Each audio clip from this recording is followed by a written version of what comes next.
بسم الله الرحمن الرحيم نحمده ونصلي على رسوله الكريم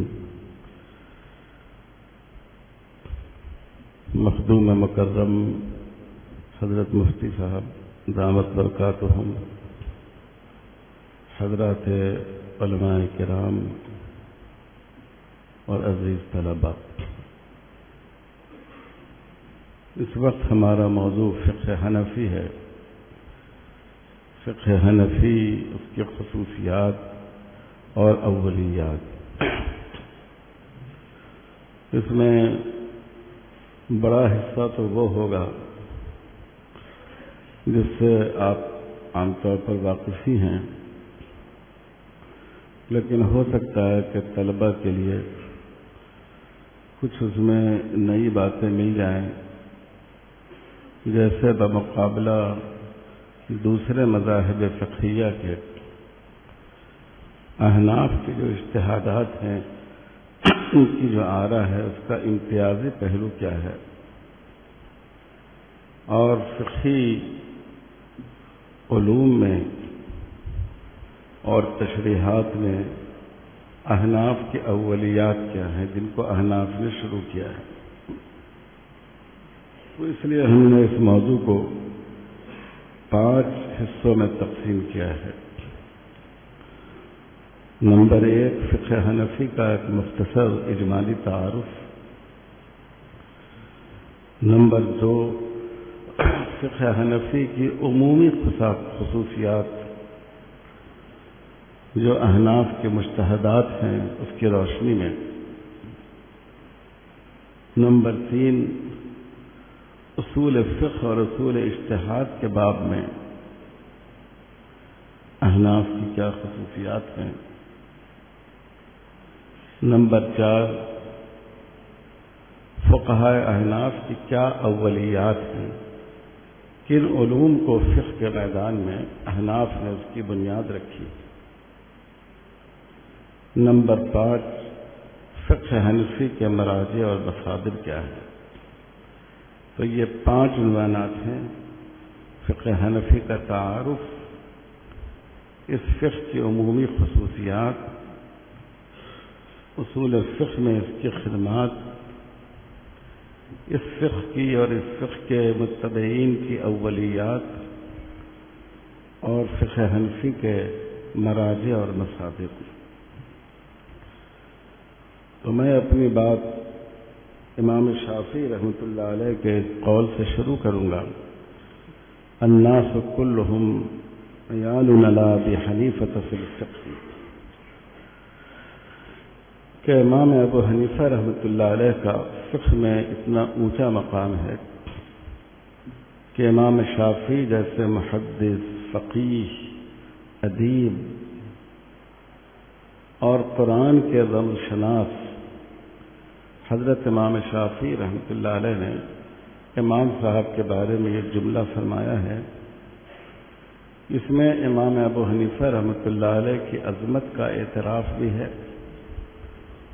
اور اس میں ہمارے اور آپ کے لیے سبق بھی۔ ہم لوگ جب کسی سے اختلاف کا اظہار کرتے ہیں تو اس طرح اختلاف ظاہر کرتے ہیں کہ اس کو 100 نمبر میں 1 نمبر بھی نہ مل پائے، 100% گویا مخالفت ہے، لڑائی ہے۔ لیکن سوچئے کہ امام صاحب میں، امام شافعی رحمۃ اللہ علیہ میں ہزاروں مسائل میں اختلاف ہیں۔ شیخ الحدیث رحمۃ اللہ علیہ نے لکھا ہے کہ صرف نماز کے 200 مسائل میں اختلاف ہے، لیکن اس کے باوجود امام صاحب کے بارے میں کتنی وقی بات امام شافعی رحمۃ اللہ علیہ نے فرمائی ہے۔ تو علماء کے سینے میں، ان کے قلب میں وسعت ہونی چاہیے، انصاف ہونا چاہیے، اور اختلاف کے باوجود اہل علم کا احترام ہونا چاہیے۔ امام صاحب رحمۃ اللہ علیہ کے بارے میں اکثر اہل علم کی رائے یہ ہے، انہ اول من دون الشریعۃ ورتبها ابوابا۔ یہ علامہ جلال الدین سیوطی نے امام صاحب کے مناقب پر جو ان کی کتاب ہے تبیین الصحیفہ فی مناقب ابی حنیفہ، رحمہ اللہ، اس میں انہوں نے یہ بات لکھی ہے۔ اصل میں جو روافض ہیں وہ امام باقر کو فقہ کا مؤسس قرار دیتے ہیں۔ امام باقر بڑے عالم تھے۔ امام ابو حنیفہ رحمۃ اللہ علیہ نے امام باقر اور امام جعفر صادق سے استفادہ کیا ہے، اور ان سے تعلق کی وجہ سے عباسی دور میں آزمائش سے گزرے ہیں، لیکن مسائل شریعہ کی رہنمائی الگ بات ہے، اور بحیثیت فن اور علم کے کسی چیز کو مرتب کرنا یہ الگ بات ہے۔ تو فقہ کو بحیثیت ایک فن کے ابواب کی ترتیب پر مرتب کرنے کا کام جو سب سے پہلے کیا وہ حضرت امام ابو حنیفہ رحمۃ اللہ علیہ نے، اور یہ صرف کسی حنفی کی شہادت نہیں ہے۔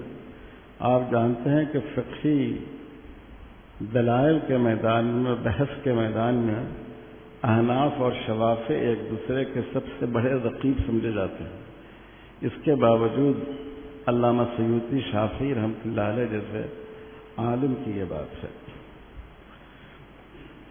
ابو سلیمان الجوزجانی یہ حنفی ہیں اور ناقد رجال بھی ہیں۔ ان کی یہ عبادت ہے، قال علی احمد بن عبد اللہ قاضی البصرہ، قاضی بصرہ احمد نے مجھ سے کہا کہ اہل کوفہ کے مقابلے میں ہم زیادہ فن شروط سے واقف ہیں۔ یہ شروط اور سجلات بھی فقہ کا ایک فن ہے۔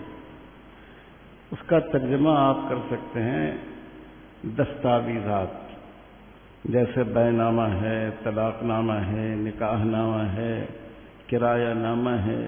اس طرح کے جو دستاویزات بنائے جاتے تھے ان کو شروط کہا جاتا تھا۔ فتاوی ہندیہ میں بھی ایک مستقل باب شروط کا ہے، دوسرے فقہا نے بھی ان کا ذکر کیا ہے۔ تو ظاہر ہے کہ جو فقیہ ہو، فقہ سے مناسبت رکھتا ہو، وہی ایسے دستاویز تیار کر سکتا ہے جو احکام فقہیہ سے مربوط ہو۔ اور جب اہل کوفہ کہا جاتا ہے تو عام طور پر اس سے احنافی مراد ہوتے ہیں، امام صاحب اور ان کے متبعین۔ حالانکہ کوفہ میں اور بھی فقہا تھے جن میں ایک بہت نمایاں نام امام سفیان الثوری رحمۃ اللہ علیہ کا ہے، لیکن چونکہ ان کی فقہ مروج نہیں ہوئی، امام صاحب کی فقہی مروج ہوئی، اس لیے اہل کوفہ سے عام طور پر امام صاحب اور ان کے متبعین، ان کے تلامذہ مراد ہوتے ہیں۔ تو انہوں نے یہ بصرہ کے تھے دعویٰ کیا کہ فن شروط کے معاملے میں اہل کوفہ پر ہمیں تفوق حاصل ہے۔ فقلت له الانصاف بالعلماء احسن، میں نے ان سے کہا کہ علماء کو یہ بات زیب دیتی ہے کہ وہ انصاف پر، عدل پر قائم رہیں۔ فإنما وضع هذا ابو حنیفہ، اس فن کو امام ابو حنیفہ رحمۃ اللہ علیہ نے وضع فرمایا۔ فأنتم زدتم ونقصتم وحسنتم الالفاظ، تم نے اس میں کہیں کچھ زیادتی کی، کہیں کچھ کمی کی، کہیں اس کے الفاظ کو اور بہتر بنایا۔ ولیکن ہاتوا بشروطکم وشروط اہل الکوفہ قبل ابی حنیفہ، امام ابو حنیفہ سے پہلے اگر تم نے اس میدان میں کوئی کام کیا ہو تو اس کو پیش کرو۔ تو فسکتا، وہ جواب نہیں دے سکے، انہوں نے خاموشی اختیار کی۔ تو یہ بھی فقہی کا ایک حصہ ہے۔ امام ذہبی رحمۃ اللہ علیہ نے اپنی تاریخ میں جو سنوار حالات بیان کیے ہیں، تو 143 ہجری کے حالات میں ظاہر امام ابو حنیفہ رحمۃ اللہ علیہ کی وفات 150 ہجری کی ہے، تو اس میں انہوں نے امام صاحب رحمۃ اللہ علیہ کا ذکر بھی کیا ہے اور لکھا ہے شرع علماء الاسلام فی ھذا العصر فی تدوین الحدیث والفقہ، واو چھوٹ گیا ہے اس میں، والتفسیری، اسی عہد میں علماء اسلام نے حدیث، فقہ، تفسیر کی تدوین شروع کی اور آگے لکھتے ہیں وصنف ابو حنیفہ رحمہ اللہ الفقہ والرأی بالکوفہ، امام ابو حنیفہ رحمۃ اللہ علیہ نے کوفہ میں فقہ اور رائے کو مرتب فرمایا، مدون فرمایا۔ تو رائے، آج کل تو بہت سے لوگ رائے کے لفظ کو طعن کے طور پر استعمال کرتے ہیں، حالانکہ ایسا نہیں ہے۔ رائے کا لفظ متقدمین کے نزدیک تعریف کے لیے تھا، اسی لیے امام مالک رحمۃ اللہ علیہ کے رائے کے استاد ربیعہ اپنے تفقہ کی وجہ سے اور اجتہاد و قیاس کی صلاحیت کی وجہ سے ان کا نام ہی پڑ گیا تھا ربیعۃ الرائے، تو یہ بطور تحسین کا تھا۔ تو انہوں نے کہا کہ فقہ اور رائے جو منصوص مسائل ہیں، جو رائے اور اجتہاد پر مبنی مسائل ہیں، ان کو مرتب فرمایا ہے امام ابو حنیفہ رحمۃ اللہ علیہ نے۔ اسی طرح آپ جانتے ہیں کہ فقہ کی ایک اہم شاخ علم فرائض ہے۔ تو ابن شریح نے کہتے ہیں اول من وضع کتابا فی الفرائض واول من وضع کتابا فی الشروط، امام ابو حنیفہ رحمۃ اللہ علیہ کا ذکر کرتے ہوئے کہتے ہیں یہ پہلے عالم ہیں جنہوں نے فرائض کے موضوع کو مرتب فرمایا، جنہوں نے شروط کے موضوع پر کتاب لکھی۔ علامہ شمس الدین دمشقی یہ بھی حنفی نہیں ہیں، یہ بھی مالکی ہیں۔ یہ کہتے ہیں انہ اول من دون علم الفقہ ورتبہ ابوابا، سب سے پہلے جنہوں نے علم فقہ کو مرتب کیا، اس کو ابواب پر ترتیب دی، یہ امام ابو حنیفہ ہیں۔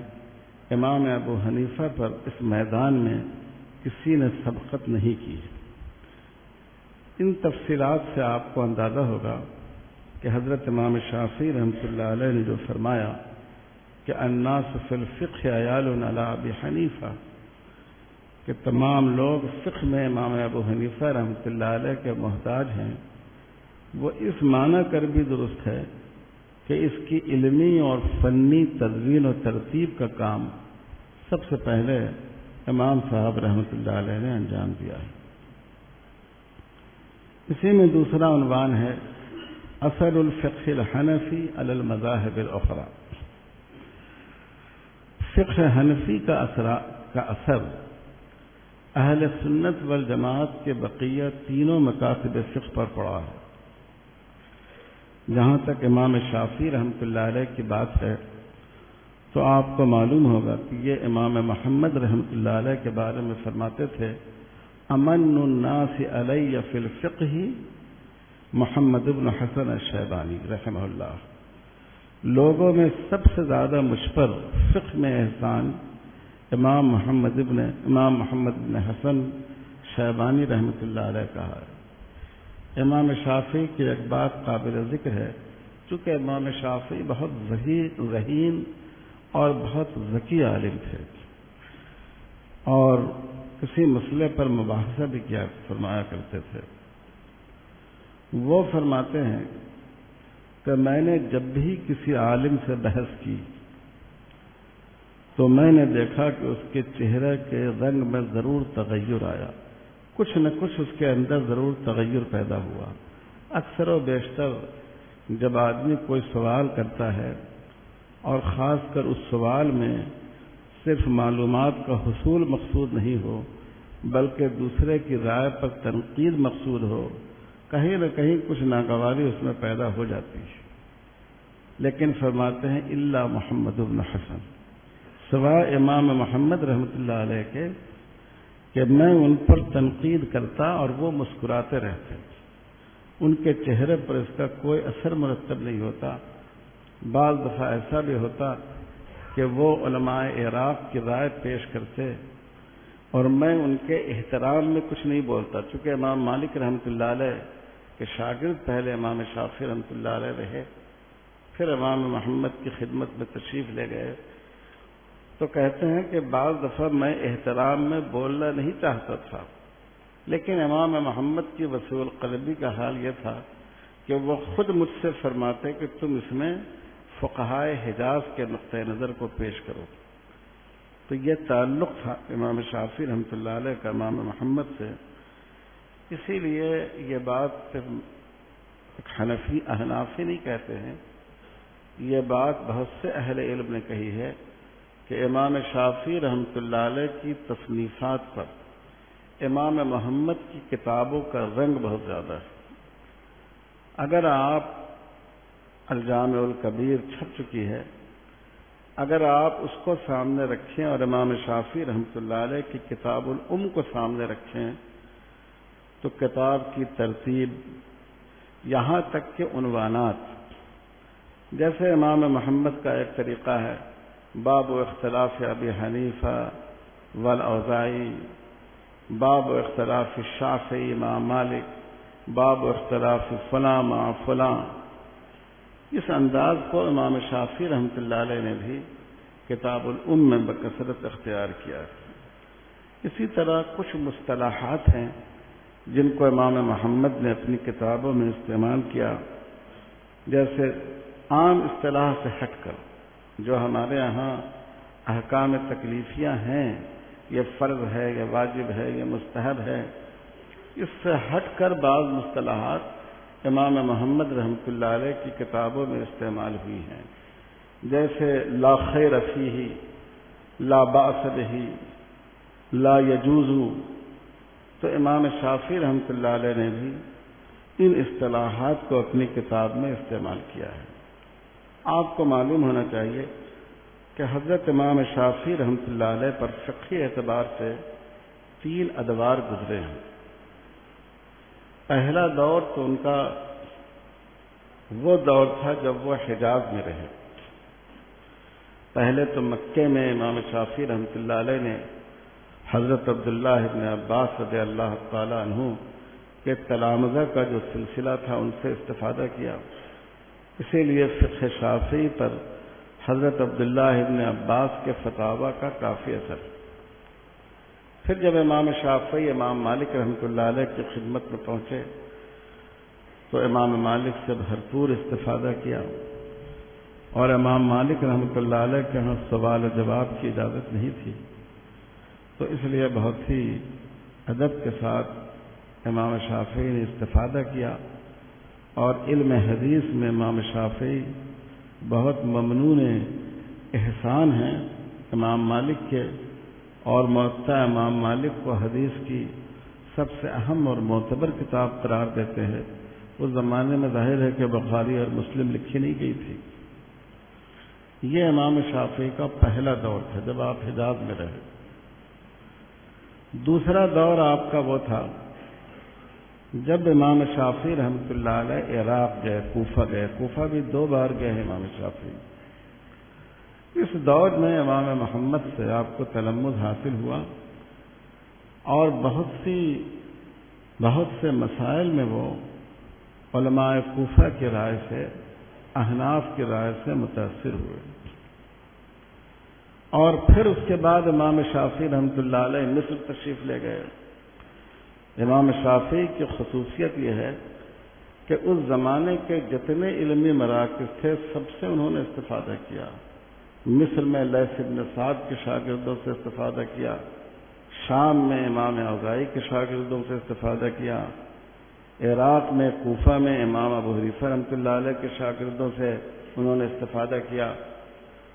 تو جب کوفہ سے مصر وہ گئے تو انہوں نے اپنی تمام آراء پر نظر ثانی کی، اور بہت سی آراء جو ان کی حجاز کے زمانے قیام کی تھی ان آراء میں امام شافعی رحمۃ اللہ علیہ نے تبدیلی فرمائی.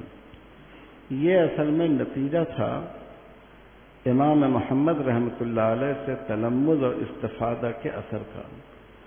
تو اس لیے اگر یہ کہا جائے کہ فقہ شافعی پر بھی فقہ حنفی کا اور امام ابو حنیفہ رحمۃ اللہ علیہ کے علوم کا اثر پڑا ہے تو یہ بات بیجا نہیں ہوگی. اسی لیے امام شافعی رحمۃ اللہ علیہ نے امام صاحب کی شان میں وہ جملہ کہا جہاں سے ہم نے ابھی اس محاضرے کا آغاز کیا ہے. اور اسی ضمن میں آپ کو بتا دوں کہ امام شافعی رحمۃ اللہ علیہ کی جو مشہور کتاب ہے کتاب الام، تو الحجہ المبسوط، الام، 3 کتابوں کا ذکر آتا ہے۔ تو شیخ ابو زہرہ کی رائے یہ ہے کہ الحجہ اس کتاب کی ابتدائی شکل تھی جو انہوں نے زمانہ حجاز میں مرتب کی، اور پھر اس میں وہ کمی بیشی کرتے رہے۔ اسی کو عراق پہنچنے کے بعد بہت سے مسائل میں حذف و اضافے کے بعد اس کا نام انہوں نے مبسوط رکھا، اور جب مصر پہنچے تو انہوں نے باقاعدہ اپنے تمام مسائل پر نظر ثانی فرمائی، غور مقرر فرمایا، اس کے مطابق اپنی کتاب میں تبدیلی فرمائی، اور اسی کتاب کو انہوں نے کتاب الام سے موسوم کیا، جو واقعی میں سمجھتا ہوں کہ کتب خان فقہ کی بہت ہی عظیم الشان کتاب ہے، نہ صرف شوافع کے لیے بلکہ فقہ کے تمام طلباء کے لیے۔ تو یہ اس سے معلوم ہوا کہ امام شافعی کی فقہ پر بھی، ان کے اجتہاد پر بھی امام ابو حنیفہ رحمۃ اللہ علیہ کے اجتہاد کا اثر پڑا ہے۔ اور بطور لطیفے کے میں ایک بات عرض کر دوں کہ انہوں نے امام محمد کے ہاں تو اتنی وسعت قلبی پائی کہ امام محمد خود کہتے تھے کہ اختلاف رائے کا اظہار کرو، اور ذرا برا نہیں مانتے تھے۔ لیکن جب وہ مصر پہنچے تو وہاں امام مالک رحمۃ اللہ علیہ کی فقہ مصر کی فضا پر چھائی ہوئی تھی، اور امام شافعی رحمۃ اللہ علیہ نے بہت سے مسائل میں اختلاف کیا، نقد کیا۔ کتاب الام میں بھی انہوں نے امام مالک رحمۃ اللہ علیہ سے بہت سے آراء پر نقد کیا ہے، بالخصوص جہاں احادیث موجود ہے وہاں احادیث کو چھوڑ کر آثار صحابہ پر اپنے مسلک کی بنیاد رکھنے پر بہت نقد کیا ہے امام شافعی رحمۃ اللہ علیہ نے۔ تو وہاں مالکیہ سے ان کا بہت اختلاف ہو گیا، یہاں تک کہ اہل سیر نے لکھا ہے، تذکرے میں لکھا ہے کہ جو مالکی علماء تھے وہاں کے، انہوں نے امام شافعی پر قنوت نازلہ پڑھنی شروع کر دی اور بعض تذکرہ نگاروں نے لکھا ہے کہ ایک مباحثے میں جو بعض مالکی علماء سے ہو رہا تھا، اس زمانے میں جو یہ کفل اور کنجی ہے وہ بہت اس کا حجم بہت زیادہ ہوا کرتا تھا، تو انہوں نے اس کو پھینک مارا امام شافعی رحمۃ اللہ علیہ پر۔ یہ کوئی ثابت شدہ بات نہیں ہے، لیکن بعض تذکرہ نگاروں نے لکھا ہے کہ اس کی وجہ سے بالآخر امام شافعی رحمۃ اللہ علیہ کی وفات ہوئی۔ تو میں اس لیے اس کا ذکر کر رہا ہوں کہ امام شافعی نے جس محبت سے امام محمد کے تحمل اختلاف کا ذکر کیا ہے، اس کی قدر ان کے دل میں مصر میں پہنچ کر اور بڑھ گئی ہوگی، جو وہاں انہوں نے لوگوں کی مخالفت دیکھی ہوگی۔ تو فقہ شافعی پر بھی امام ابو حنیفہ کے اجتہادات کا اثر ہے۔ جیسے ایک مثال میں دے دیتا ہوں، مشہور مسئلہ ہے جس پر بڑی بحث ہوتی ہے، شارحین کے درمیان ایک میدان جنگ چھڑا ہوا ہے، آمین بالجہر اور آمین بالسر کا مسئلہ۔ حالانکہ یہ اولا اور غیر اولا کا مسئلہ ہے۔ یہ جو آمین بالجہر کی رائے ہے، یہ امام شافعی کا قول قدیم ہے۔ امام شافعی رحمۃ اللہ علیہ کا قول جدید آمین بالسر کا ہے، آمین بالسر کی ترجیح دینے کا ہے۔ تو یہ ہو سکتا ہے کہ فقہاء کوفہ جب کوفہ پہنچے تو وہاں کی آراء سے متاثر ہو کر انہوں نے یہ قول جدید اختیار کیا ہو، لیکن شوافع کے یہاں بعض لوگوں نے 17 کہا ہے، امام نووی نے 20 مسائل ذکر کیے ہیں کہ ان میں قول قدیم پر فتویٰ نہیں ہے، قول جدید پر فتویٰ نہیں ہے، قول قدیم پر فتویٰ ہے۔ ان مسائل میں ایک مسئلہ یہ آمین بالسر والا بھی ہے۔ تو یہ تو امام شافعی رحمۃ اللہ علیہ کی بات ہوئی۔ امام احمد رحمۃ اللہ علیہ کی بات یہ ہے کہ ایک تو امام احمد کے بہت چہیتے استاد ہیں امام شافعی رحمۃ اللہ علیہ، اور امام احمد نے بہت استفادہ کیا ہے امام ابو یوسف رحمۃ اللہ علیہ سے۔ اسی لیے جو امام احمد کا یہاں قول نقل کیا گیا ہے، یہ شاید آگے اس کا قول اس میں نہیں ہے، آگے کہیں پر اس کا ذکر آئے گا کہ انہوں نے کہا کہ ہم نے امام ابو یوسف سے اونٹنی کے 3 بوجھ کے، ایک اونٹنی پر جتنا بوجھ آتا ہے 3 بوجھ کے برابر امام یوسف سے علم حاصل کیا ہے۔ اور امام احمدی کا قول ہے کہ اصحاب الرائے میں جتنی زیادہ نظر حدیث پر امام یوسف رحمۃ اللہ علیہ کی تھی کسی اور کی نہیں تھی۔ تو ظاہر ہے جب علم حدیث انہوں نے امام یوسف سے حاصل کیا اور ان کے علم کے وہ معترف ہیں، تو امام احمد کی فقہ پر بھی اس کا اثر پڑا ہوگا۔ اس لیے بہت سے مسائل میں آپ فقہ حنفی اور فقہ حنبلی کے درمیان آپ مطابقت دیکھتے ہیں۔ جہاں تک امام مالک رحمۃ اللہ علیہ کی بات ہے، تو امام مالک اور امام صاحب تو معاصر ہیں۔ 80 ہجری میں امام صاحب پیدا ہوئے، 90 ہجری میں امام مالک رحمۃ اللہ علیہ پیدا ہوئے۔ دونوں کی ملاقات ہوئی، امام صاحب تشریف لے گئے، امام مالک نے اعزاز کے ساتھ ان کو اوپر بٹھایا۔ امام ابو حنیفہ رحمۃ اللہ علیہ کی تحسین میں مختلف باتیں امام مالک رحمۃ اللہ علیہ نے فرمائیں۔ یہ سب باتیں کتابوں میں موجود ہیں، ان کی اہمیت اس سے قربت کو سمجھا جا سکتا ہے۔ لیکن ایک اہم بات یہ ہے کہ امام مالک کے شاگردوں میں ایک شاگرد اسد ابن فرات ہیں۔ یہ بہت ہی ذہین شاگرد تھے امام مالک رحمۃ اللہ علیہ کے۔ حالانکہ امام مالک کی بہت زیادہ توجہ ابن وہب کی طرف تھی، اشہب بھی امام مالک کے شاگرد ہیں، لیکن بہت ذہین شاگرد اسد ابن فرات تھے۔ انہوں نے امام مالک کے درس میں ایک دفعہ ایک سوال کیا، امام صاحب نے جواب دیا، پھر ایک سوال کیا، پھر جواب دے دیا، پھر سوال کیا، تو امام مالک نے فرمایا کہ تمہاری جگہ یہ نہیں ہے، تم کو کوفہ جانا چاہیے، وہاں جا کر علم حاصل کرنا چاہیے۔ یہ سلف صالحین کے اخلاص کی بات ہے۔ آج کل اگر کوئی شاگرد کسی سے پڑھ رہا ہو تو وہ اس کو دوسرے استاد یا دوسرے مدرسے جانے سے حتی المقدور روکنے کی کوشش کرتا ہے، چاہے اس کے لیے غیبت کیوں نہ کرنی پڑے، برائی کیوں نہ بیان کرنی پڑے۔ لیکن سلف کا اخلاص یہ تھا کہ اگر کسی طالب علم کے مزاج کو دیکھ کر وہ محسوس کرتے تھے کہ فلاں جگہ اس کو زیادہ فائدہ ہوگا تو بے تکلف مشورہ دیتے تھے کہ تم فلاں جگہ چلے جاؤ۔ تو امام مالک نے فرمایا تمہاری جگہ کوفہ ہے، وہاں چلے جاؤ۔ وہاں وہ پہنچے، امام ابو حنیفہ رحمۃ اللہ علیہ کی وفات ہو چکی تھی۔ امام محمد رحمۃ اللہ علیہ سے انہوں نے استفادہ کیا، اور جب امام محمد کی کتابوں کو دیکھا تو چونکہ امام مالک رحمۃ اللہ علیہ سے جو آرا تھی ان کو بھی انہوں نے نوٹ کر رکھا تھا، تو انہوں نے امام ابو یوسف رحمۃ اللہ علیہ سے سوالات کرنے شروع کیے، ان کے جوابات لکھنے لگے۔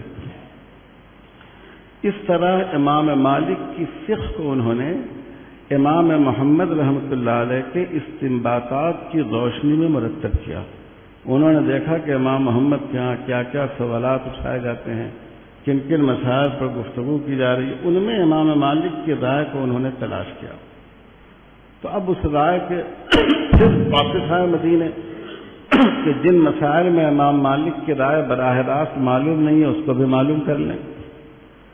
تو امام مالک رحمۃ اللہ علیہ کی وفات ہو چکی تھی، تو امام مالک کے ایک شاگرد اشہب ہیں، ان مسائل میں انہوں نے ان سے دریافت کیا۔ اب امام مالک کی رائے، ان کے شاگرد اشہب کی رائے، اس میں اسد ابن فرات نے ایک اضافہ یہ کیا کہ جن مسائل میں جو انہوں نے امام محمد کے ہاں پڑھے اور دیکھے اور سنے، ان دونوں بزرگوں کی کوئی رائے نہیں تھی، انہوں نے اپنے اجتہاد سے ان مسائل کو بیان کر دیا اور اس مجموعے کا نام رکھ دیا اسدیہ۔ تو یہ ابتدا میں اسدیہ کے نام سے انہوں نے یہ مجموعہ مرتب کیا۔ امام مالک رحمۃ اللہ علیہ کے دوسرے شاگردوں کو یہ بات، ایک تو یہ بات پسند نہیں آئی کہ انہوں نے اس میں اپنے اجتہاد کو شامل کر دیا ہے، اور دوسرے ان کا احساس یہ تھا کہ ان میں بعض مسائل سے امام مالک رحمۃ اللہ علیہ رجوع کر چکے ہیں۔ یہ بات اسد بن فرات نے قبول نہیں کی کیونکہ انہوں نے براہ راست رجوع نہیں سنا تھا، یہ اس پر مصر رہے۔ تو جو امام مالک رحمۃ اللہ علیہ کے دوسرے تلامذہ تھے اس زمانے کے، انہوں نے اس مجموعے کو قبول نہیں کیا، اور اسی مجموعے کو بنیاد بنا کر ابن سہنون نے، جو امام مالک کے شاگرد ہیں، انہوں نے المدونہ مرتب کی۔ اس کے بنیادی مسائل اسدیہ کے ہیں، لیکن جہاں جہاں جو مسئلہ اپنے طور پر اجتہاد کیا، امام مالک کے دوسرے شاگردوں نے بتایا کہ اس میں امام مالک کی رائے بدل گئی تھی، اس کو تبدیل کر دیا۔ یہ المدونہ سوال و جواب کے انداز پر ہے، قلت کذا قال کذا، سألت کذا اجاب کذا۔ یہی فقہ مالکی کی سب سے بنیادی کتاب، جو امام مالک رحمۃ اللہ علیہ کے فتاوی کا براہ راست مرجع ہے۔ تو اس لیے اگر یہ کہا جائے کہ امام محمد رحمۃ اللہ علیہ کے ذریعہ جو فقہ مالکی ہے، وہاں بھی امام ابو حنیفہ رحمۃ اللہ علیہ کے اجتہادات کا اثر پہنچا ہے، تو یہ بیجا نہیں ہوگا۔ اور ایک عجیب بات ہے، امام مالک اہل حجاز کے نمائندہ فقیہ سمجھے جاتے ہیں، امام صاحب رحمۃ اللہ علیہ اہل عراق کے نمائندہ فقیہ سمجھے جاتے ہیں۔ تو اس لحاظ سے فقہ حنفی میں اور فقہ مالکی میں بہت بول ہونا چاہیے تھا، کیونکہ اہل حجاز قیاس سے، رائے سے بہت دور رہتے تھے، اور اہل عراق حسب ضرورت اس کا استعمال کرتے تھے۔ لیکن اگر آپ موجودہ چاروں فقہ کو دیکھیں تو سب سے زیادہ قربت آپ کو فقہ حنفی اور فقہ مالکی میں ملے گی، اصول کے اعتبار سے بھی اور جزیات و تفریعات کے اعتبار سے بھی۔ یہاں تک کہ بعض علماء احناف نے لکھا کہ اگر کسی مسئلے میں فقہ حنفی میں کوئی رائے نہ ملے تو فقہ مالکی سے استفادہ کرنا چاہیے۔ تو اس لیے کہیں نہ کہیں کوئی ایسا رشتہ موجود ہے کہ جس نے فقہ حنفی اور فقہ مالکی میں قربت پیدا کی ہے۔ حاصل یہ ہے کہ امام ابو حنیفہ رحمۃ اللہ علیہ فقہ حنفی کے مدون بھی ہیں، مدون اول بھی ہیں، اور آپ نے جو دوسرے مذاہب فقہیہ ہیں ان کو بھی آپ کے اجتہادات، آپ کی آراء نے متاثر کیا ہے۔ فقہ حنفی کے جو بنیادی مصادر ہیں، چونکہ تعارف کے ذیل میں یہ بات بھی آتی ہے تو ان کا تذکرہ میں سرسری طور پر کرتا ہوں، چونکہ یہ تو ہم سب لوگ جب فقہ کی کتابیں پڑھتے ہیں تو اس کے شروع میں یہ بحث آتی ہے۔ اس میں نمبر 1 پر ظاہر روایت ہے، آپ کو معلوم ہے کہ جن مسائل کو امام محمد رحمۃ اللہ علیہ نے اپنی کتب ستہ میں نقل کیا ہے، چونکہ اس کی نقل بہت مستند ہے، اس کی نقل میں بہت زیادہ قابل اطمینان ہے، اس لیے اس کو ظاہر روایت کہا جاتا ہے۔ پہلے زمانے میں پریس کا دور نہیں تھا، قلمی نسخوں کے ذریعے کتابیں نقل کی جاتی تھیں، کتابوں میں تحریف و تصحیح بھی کر دی جاتی تھی، غلط نسبت بھی کی جاتی تھی، خاص کر روافض نے ایسی حرکتیں بہت کی، تو اس لیے اس کی بڑی اہمیت ہوتی تھی۔ بخاری میں بھی آپ اس بحث کو پڑھتے ہیں کہ بخاری کی روایت کن کے ذریعے لوگوں تک پہنچی، تو اس لیے اس کو ظاہر روایت کہتے ہیں کہ یہ بہت معتبر طریقے پر امام ابو حنیفہ رحمۃ اللہ علیہ کے اجتہاد کو اس میں نقل کیا گیا ہے۔ اس میں آپ جانتے ہیں کتاب الاصل ہے، پہلے دائرۃ المعارف سے 5 جلدیں شائع ہوئی تھی، مولانا ابو الوفا افغانی رحمۃ اللہ علیہ کی تحقیق کے ساتھ اب یہ پوری کتاب شائع ہو گئی ہے۔ اس میں جامع صغیر ہے جو ہدایہ کے متن میں بھی قدوری کے ساتھ شامل ہے، اس میں جامع کبیر ہے، اس میں سیر صغیر ہے، اس میں سیر کبیر ہے، اس میں زیادات ہے، آپ حضرات واقف ہیں۔ اس میں صرف ایک اختلاف زیادات کے بارے میں ہے کہ امام محمد رحمۃ اللہ علیہ نے جو مسائل بچ گئے تھے دوسری کتابوں سے اس کو زیادات میں لکھا۔ پھر امام محمد رحمۃ اللہ علیہ نے ایک اور رسالہ زیادات لکھا جو احیاء المعارف النعمانیہ حیدرآباد سے مولانا ابو الوفا افغانی صاحب نے شائع فرمایا تھا۔ تھوڑے مسائل ہیں اس میں، بعض لوگ کہتے ہیں کہ یہ ظاہر روایت میں شامل ہے، بعض کہتے ہیں کہ شامل نہیں ہے، لیکن اصل میں یہ زیادات ہی کا ایک حصہ ہے، اس لیے اس کو بھی ظاہر روایت میں شامل ہونا چاہیے۔ ان تمام کتابوں کے مسائل کو حذف تکرار کے ساتھ آپ کو معلوم ہے کہ حاکم شہید نے جمع کیا۔ اس کتاب کا نام الکافی ہے۔ افسوس کہ یہ کتاب اب تک شائع نہیں ہوئی، اور پتہ نہیں کیوں لوگوں نے اس کے شائع کرنے کی فکر بھی نہیں کی۔ کہا جاتا ہے کہ جب یہ کتاب حاکم شہید نے مرتب کی تو امام محمد کو خواب میں دیکھا، اور امام محمد نے ان کو کہا قطعک اللہ کما قطعت کتبی، جیسے تم نے میری کتابوں کے ٹکڑے ٹکڑے کر دیے، ایک ٹکڑا یہاں سے لیا، ایک ٹکڑا وہاں سے لیا، اللہ تعالیٰ تم کو بھی ٹکڑے ٹکڑے کر دیں۔ اتفاق سے تاتاریوں کے فتنے میں ان کی شہادت ہوئی، اور اس کتاب کے متن کی کما حق و خدمت نہیں ہو سکی۔ لیکن آج کل نیٹ پر اس کا مخطوطہ ڈال دیا گیا ہے، واضح نہیں ہے مخطوطہ، ہم نے مدینہ منورہ سے اس کی فوٹو حاصل کی تھی، لیکن وہ مخطوطہ اتنا غیر واضح تھا کہ اس پر کام کرنا بہت مشکل تھا۔ اس کی شرح علامہ سرخسی رحمۃ اللہ علیہ نے المقصود کے نام سے لکھی ہے، آپ سب اس سے واقف ہیں۔ دوسری قسم کی کتابیں نوادر ہیں۔ نوادر کا مطلب یہ نہیں ہے کہ اس میں نادر مسائل ہیں، نوادر کا مطلب یہ ہے کہ اس میں ظاہر روایت کے درجے کا استناد نہیں ہے۔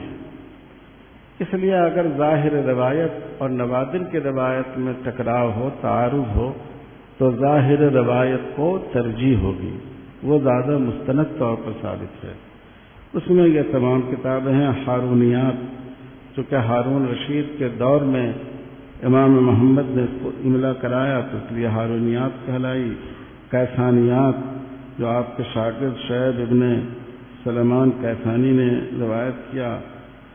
امام ابو یوسف رحمۃ اللہ علیہ جب قاضی بنائے گئے تو امام صاحب کے اکثر تلامذہ کو اس سے بہت اختلاف تھا، بشمول امام محمد رحمۃ اللہ علیہ کے، لیکن بعد میں لوگوں نے محسوس کیا کہ عہدہ قضا کو قبول کر کے بہت سی چیزوں کی اصلاح کی جا سکتی ہے، جیسے امام ابو یوسف رحمۃ اللہ علیہ نے فرمایا۔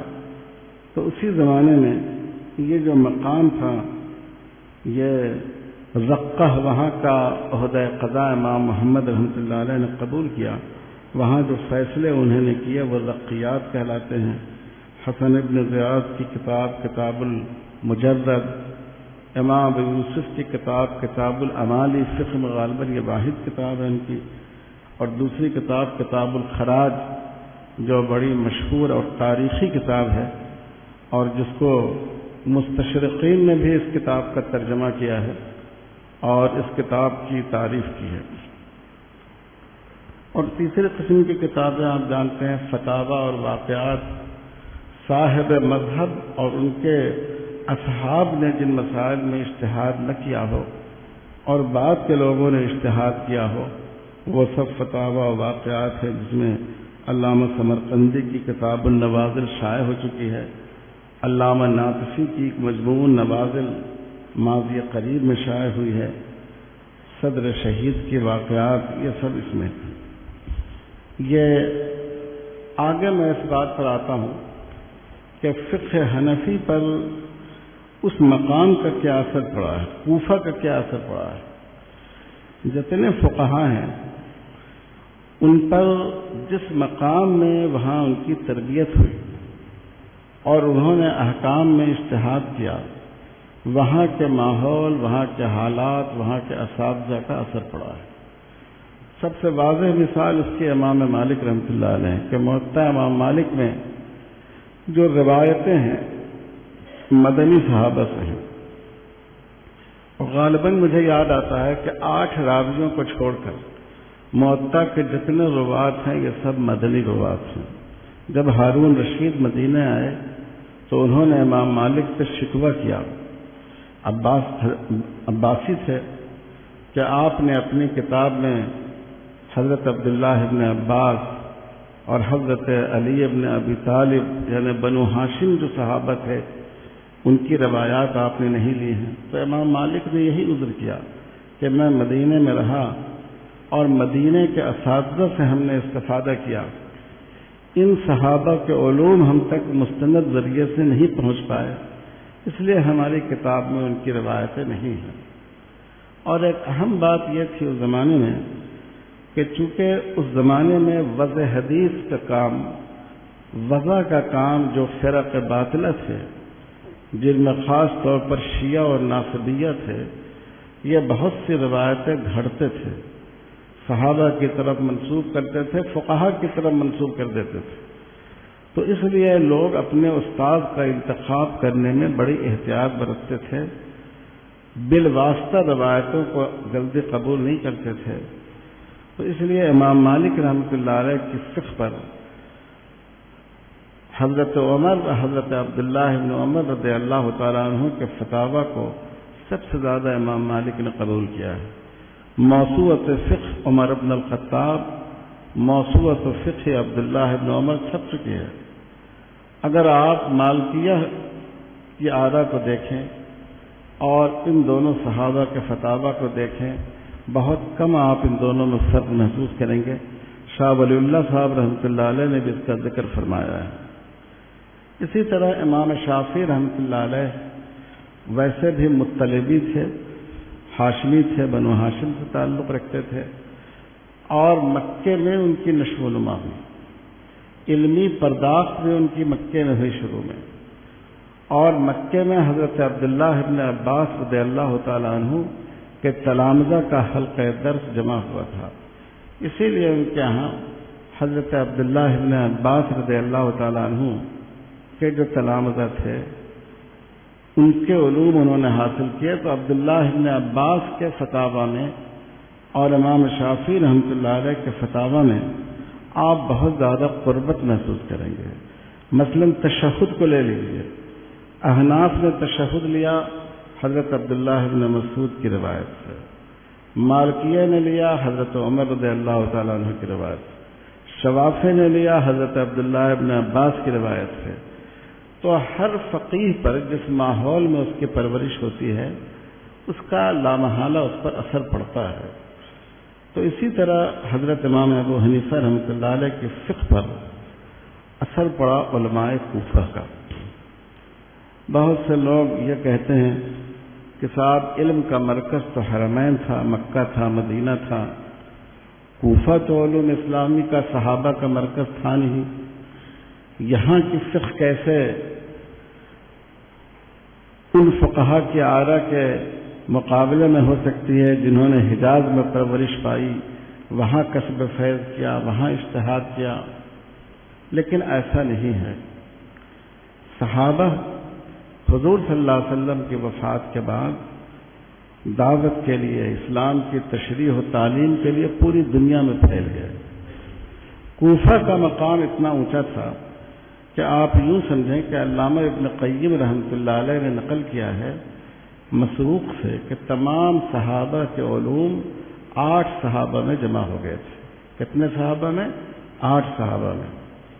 یہ 8 صحابہ کا نام آپ دیکھیے: حضرت عمر، حضرت علی، حضرت عبداللہ بن مسعود، حضرت عبداللہ بن عباس، حضرت زید بن ثابت، حضرت ابی بن کعب، حضرت معاذ بن جبل، حضرت ابو موسیٰ اشعری رضی اللہ تعالی عنہم اجمعین۔ ان 8 صحابہ کے علوم کہتے ہیں مسروق کے 2 صحابہ میں جمع ہو گئے تھے، حضرت علی اور حضرت عبداللہ بن مسعود۔ حضرت عبداللہ بن مسعود رضی اللہ تعالیٰ عنہ تو حضرت عمر کے زمانے ہی میں کوفہ بھیج دیے گئے تھے۔ جب مشرق کا علاقہ فتح ہوا اور کوفہ شہر آباد کیا گیا اور حضرت عمر کو فکر ہوئی کہ کوئی بڑا عالم وہاں جانا چاہیے، تو حضرت عمر نے خاص طور پر حضرت عبداللہ بن مسعود رضی اللہ تعالیٰ عنہ کا کوفہ کے لیے انتخاب کیا، اور اتنا حضرت عبداللہ بن مسعود کے بارے میں بابقت جملہ لکھا کہ اہل کوفہ سے لکھا کہ انا اوصرکم علی نفسی بعبداللہ بن مسعود، عبداللہ ابن مسعود کو تمہارے ہاں بھیج کر میں ایثار سے کام لے رہا ہوں، میں اپنے آپ پر تم کو ترجیح دے رہا ہوں۔ یہ مقام حضرت عبداللہ ابن مسعود کا علمی مقام صحابہ کی نظر میں تھا۔ اور سیدنا حضرت علی رضی اللہ تعالی عنہ کے بارے میں آپ جانتے ہیں کہ حضرت علی جب خلیفہ ہوئے تو حرمین شریفین کو لڑائی جھگڑے سے بچانے کے لیے آپ نے کوفہ کو پائے تخت بنا لیا، دارالخلافہ بنا لیا، چونکہ اہل شام اور اہل عراق میں کشیدگی اپنے عروج پر تھی، تو حضرت علی چاہتے تھے کہ حرم کا احترام متاثر نہ ہو، اس لیے حالانکہ مدینے میں اگر وہ ہوتے تو ان کو زیادہ تقویت پہنچتی، لیکن حرم کے احترام کو قائم رکھنے کے لیے وہ کوفہ منتقل ہو گئے۔ تو اب یہ دونوں جن کو صحابہ کے علوم کا خلاصہ قرار دیا گیا ہے، حضرت علی، حضرت عبداللہ ابن مسعود رضی اللہ تعالیٰ عنہ، آپ دیکھیے یہ دونوں کے دونوں کوفہ چلے گئے تھے، تو اس سے آپ اندازہ کر سکتے ہیں کہ علم کا کتنا بڑا خزانہ حضور کے بعد کوفہ منتقل ہوا۔ اور ان دونوں حضرات کا اثر بہت زیادہ ہے امام صاحب رحمۃ اللہ علیہ کی رائے پر۔ حضرت عبداللہ ابن مسعود کی بھی موسوعۃ الفقہ کو رواس قلاجی رحمہ اللہ، جن کو العالم الموسوعی کہا جاتا ہے، انہوں نے ان کی آراء کو بھی یکجا کر دیا ہے۔ اگر آپ حضرت عبداللہ ابن مسعود کے فتاویٰ کو سامنے رکھیں اور ہمارے فقہ حنفی کے مسائل کو سامنے رکھیں، بہت کم دونوں میں فرق ہوگا۔ شاہ ولی اللہ صاحب نے بھی اس کا ذکر کیا ہے کہ اگر حضرت عبداللہ ابن مسعود اور ابراہیم نخعی کے فتاویٰ کو ملا کر دیکھو تو بہت کم امام ابو حنیفہ رحمۃ اللہ علیہ کی رائے اس سے باہر جاتی ہے۔ اور اسی طرح حضرت علی رضی اللہ تعالیٰ عنہ کی آراء میں اور امام صاحب کی آراء میں بہت زیادہ موافقت پائی جاتی ہے۔ میں ایک دفعہ جدہ گیا ہوا تھا اور وہاں 2-3 مہینے حج کے سلسلے میں قیام کیا تھا، تو وہاں ایک صاحب کی لائبریری میں مجھے کتاب ملی مسند زید ابن علی۔ یہ جو امام زید ہیں، جو امام زین العابدین حضرت زین العابدین رحمہ اللہ، حضرت امام حسین رضی اللہ تعالیٰ عنہ کے صاحبزادے کی نسل سے ہیں، اور جن کی طرف فرقہ زیدیہ منسوب ہے، جو یمن میں تھے یہ زیدیہ تھے، بدقسمتی سے سنی ملکوں کی غفلت کی وجہ سے وہ شیعہ بن گئے، اثنا عشری بن گئے، ورنہ جو زیدی حضرات ہیں وہ اہل سنت سے زیادہ قریب ہیں۔ ان کو اہل تشیع کا ایک فرقہ تو مانا گیا ہے، لیکن زیدیہ حضرت ابو بکر صدیق، حضرت عمر فاروق، حضرت عثمان غنی رضی اللہ تعالی عنہم کی خلافت کو برحق خلافت مانتے ہیں، اور حضرت عائشہ اور تمام ازواج مطہرات اور صحابہ کی عظمت کے قائل ہیں، اور ان کی سب و شتم کو ان پر ناجائز کہتے ہیں۔ ان کی رائے صرف اتنی ہے کہ حضور کے بعد خلافت کے زیادہ مستحق حضرت علی رضی اللہ تعالیٰ عنہ ہیں، لیکن ان کا نقطۂ نظر یہ بھی ہے کہ خلافت اصلح ضروری نہیں ہے، یہ ضروری نہیں ہے کہ جو سب سے زیادہ اہل ہو اسی کو خلیفہ بنایا جائے، اس لیے وہ جو خلفائے ثلاثہ ہیں ان کو بھی برحق کہتے ہیں، ان کی شان میں بدگوئی نہیں کرتے ہیں۔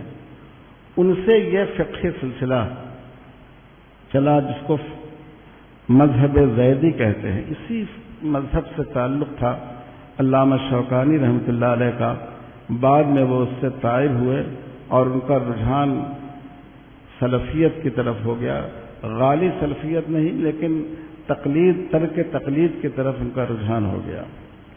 ان کی یہ کتاب مسند زید بن علی ہم نے دیکھا تو بہت زیادہ ضخیم نہیں تھی، 300-400 صفحے میں تھی، اور وہاں کوئی کام بھی نہیں تھا، تو میں پوری کتاب پڑھ گیا ایک ہی دن میں۔ تو میں نے دیکھا کہ بہت سے مسائل جس میں ہمارے ہاں ہدایہ وغیرہ میں اس کے دلیل کے طور پر قیاس کا ذکر کیا گیا ہے، اس میں اس کتاب میں حضرت علی رضی اللہ تعالی عنہ کے فتاویٰ اس کے حق میں موجود ہیں۔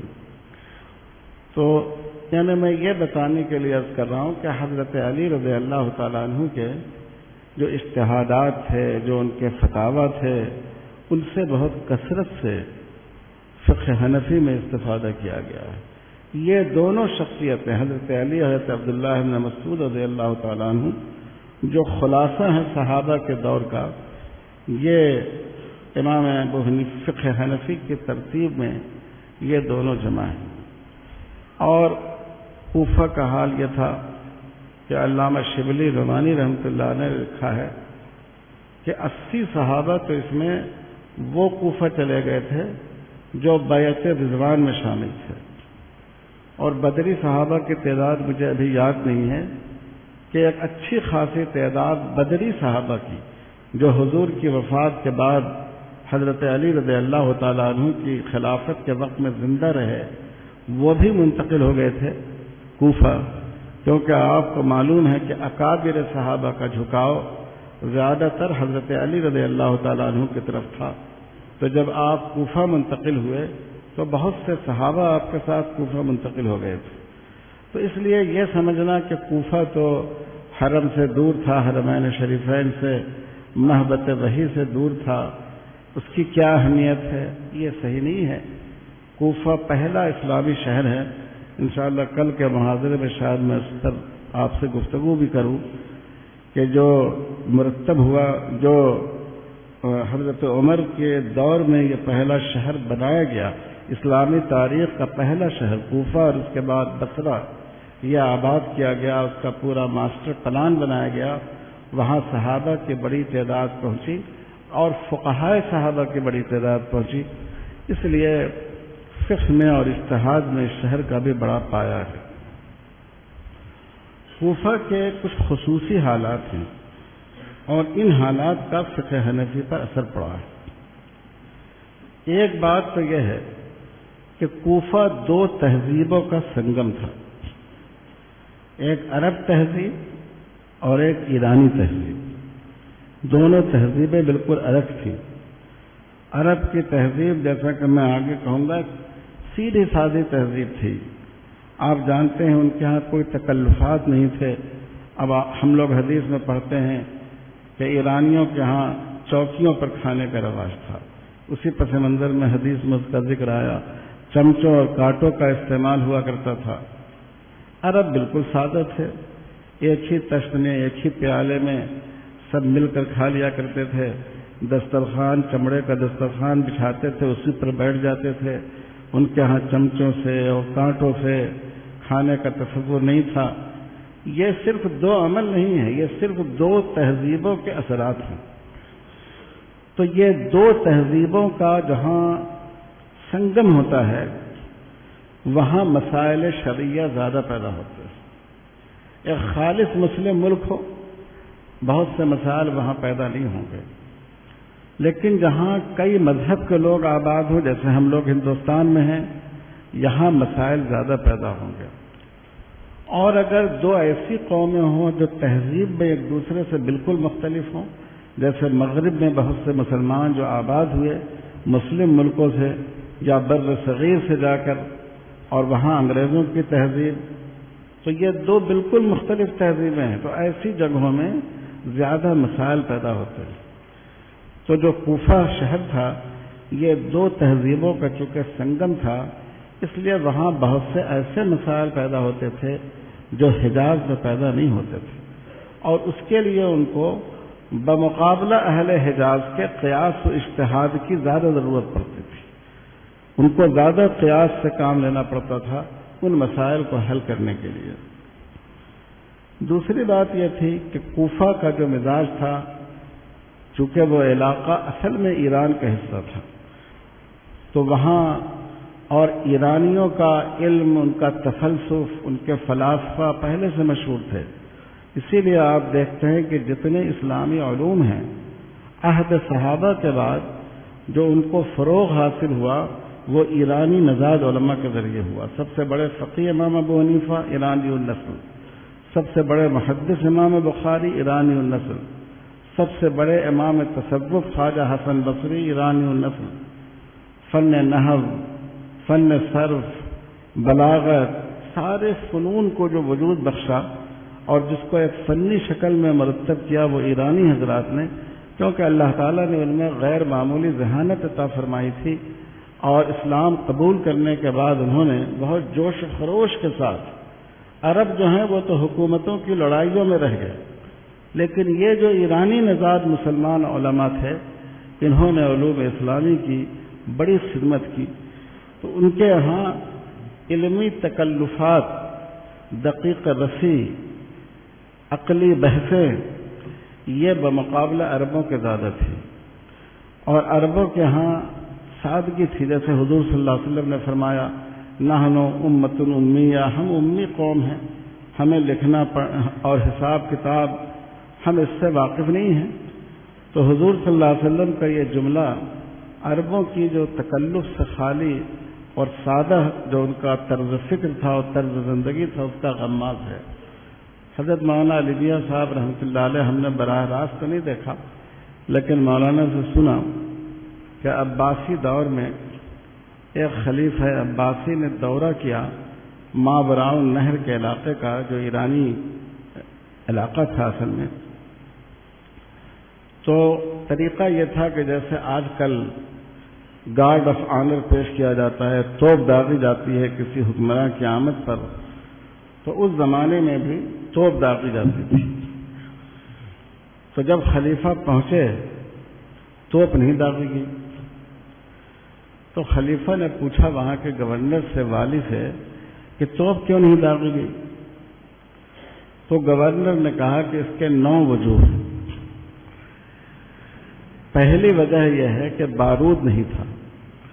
تو بادشاہ نے کہا کہ بقیہ 8 وجوہ کی ضرورت نہیں ہے. جب بارود تھا ہی نہیں تو توپ داغی کیسے جاتی؟ یہ ایک طریقہ یعنی ایرانی علماء کا ان کی ذہانت کی وجہ سے رہا ہے، کسی مسئلے کی بہت بال کی کھال نکالنا. اس لیے ہم لوگ بھی کتابوں میں پڑھتے ہیں کہ بھئی اس کی 5 توجیحات کی گئی ہیں، اس کی 4 تعویلات کی گئی ہیں. یہ عربوں کا ذوق نہیں تھا، یہ ذوق اصل میں ایرانی نژاد علماء کا تھا. اور جہاں ذہانت زیادہ ہوتی ہے وہاں تفکر زیادہ ہوتا ہے، وہاں دقیق رسی زیادہ ہوتی ہے. تو یہ اہل کوفہ کا اور حجاز کا، اہل حجاز کے سوچنے کا، استدلال کرنے کا، اجتہاد کا، غور و فکر کا انداز تھوڑا سا ایک دوسرے سے مختلف تھا. تیسری بہت اہم بات یہ تھی کہ جتنے فرق باطلہ پیدا ہوئے ان کا مرکز یہ عراق کا علاقہ تھا.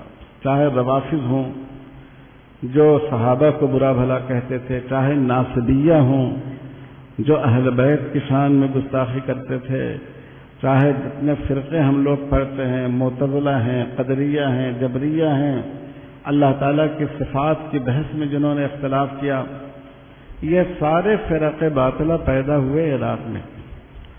اور یہ حضرات قرآن کی آیت میں تو کوئی اضافہ نہیں کر سکتے تھے سوائے اس کے کہ اس کے معنی کی غلط تعبیر کریں، لیکن یہ اپنے مذہب کو تقویت پہنچانے کے لیے روایت وضع کیا کرتے تھے، وضع حدیث کیا کرتے تھے.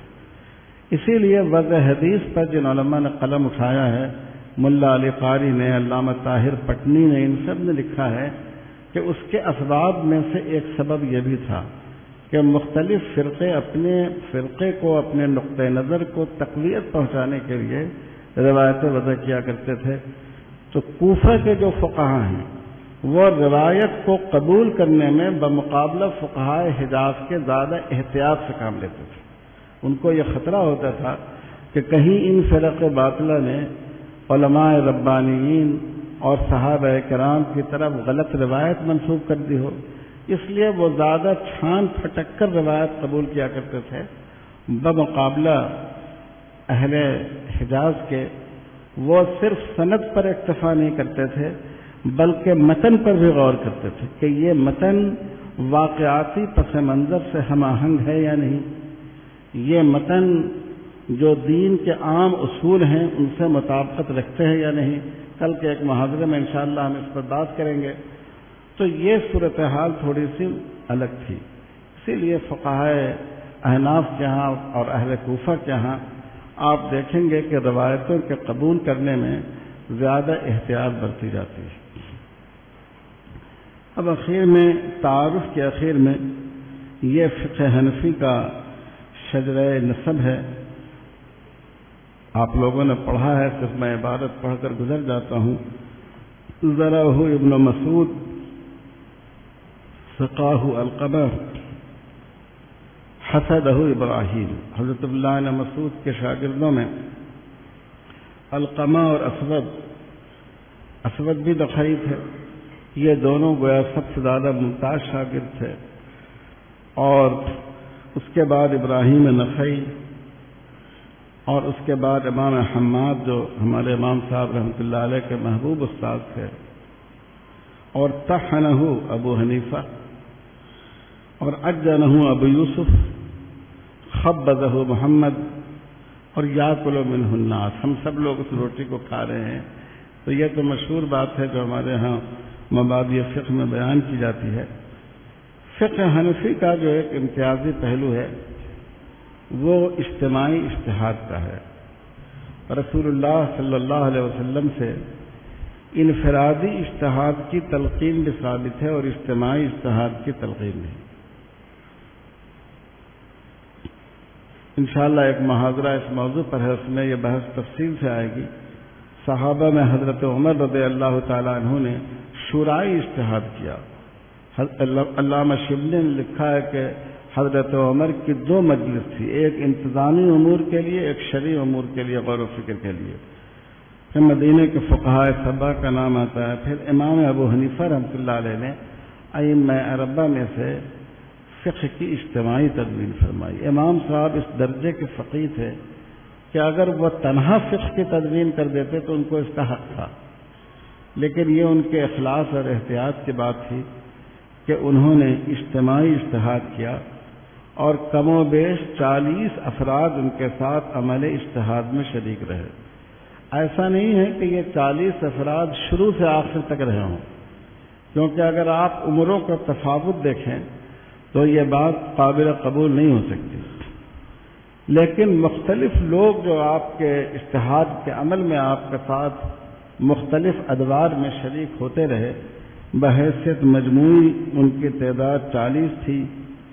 بعض مسائل تو ایسے تھے کہ ایک ماہ پر بحث ہوتی تھی.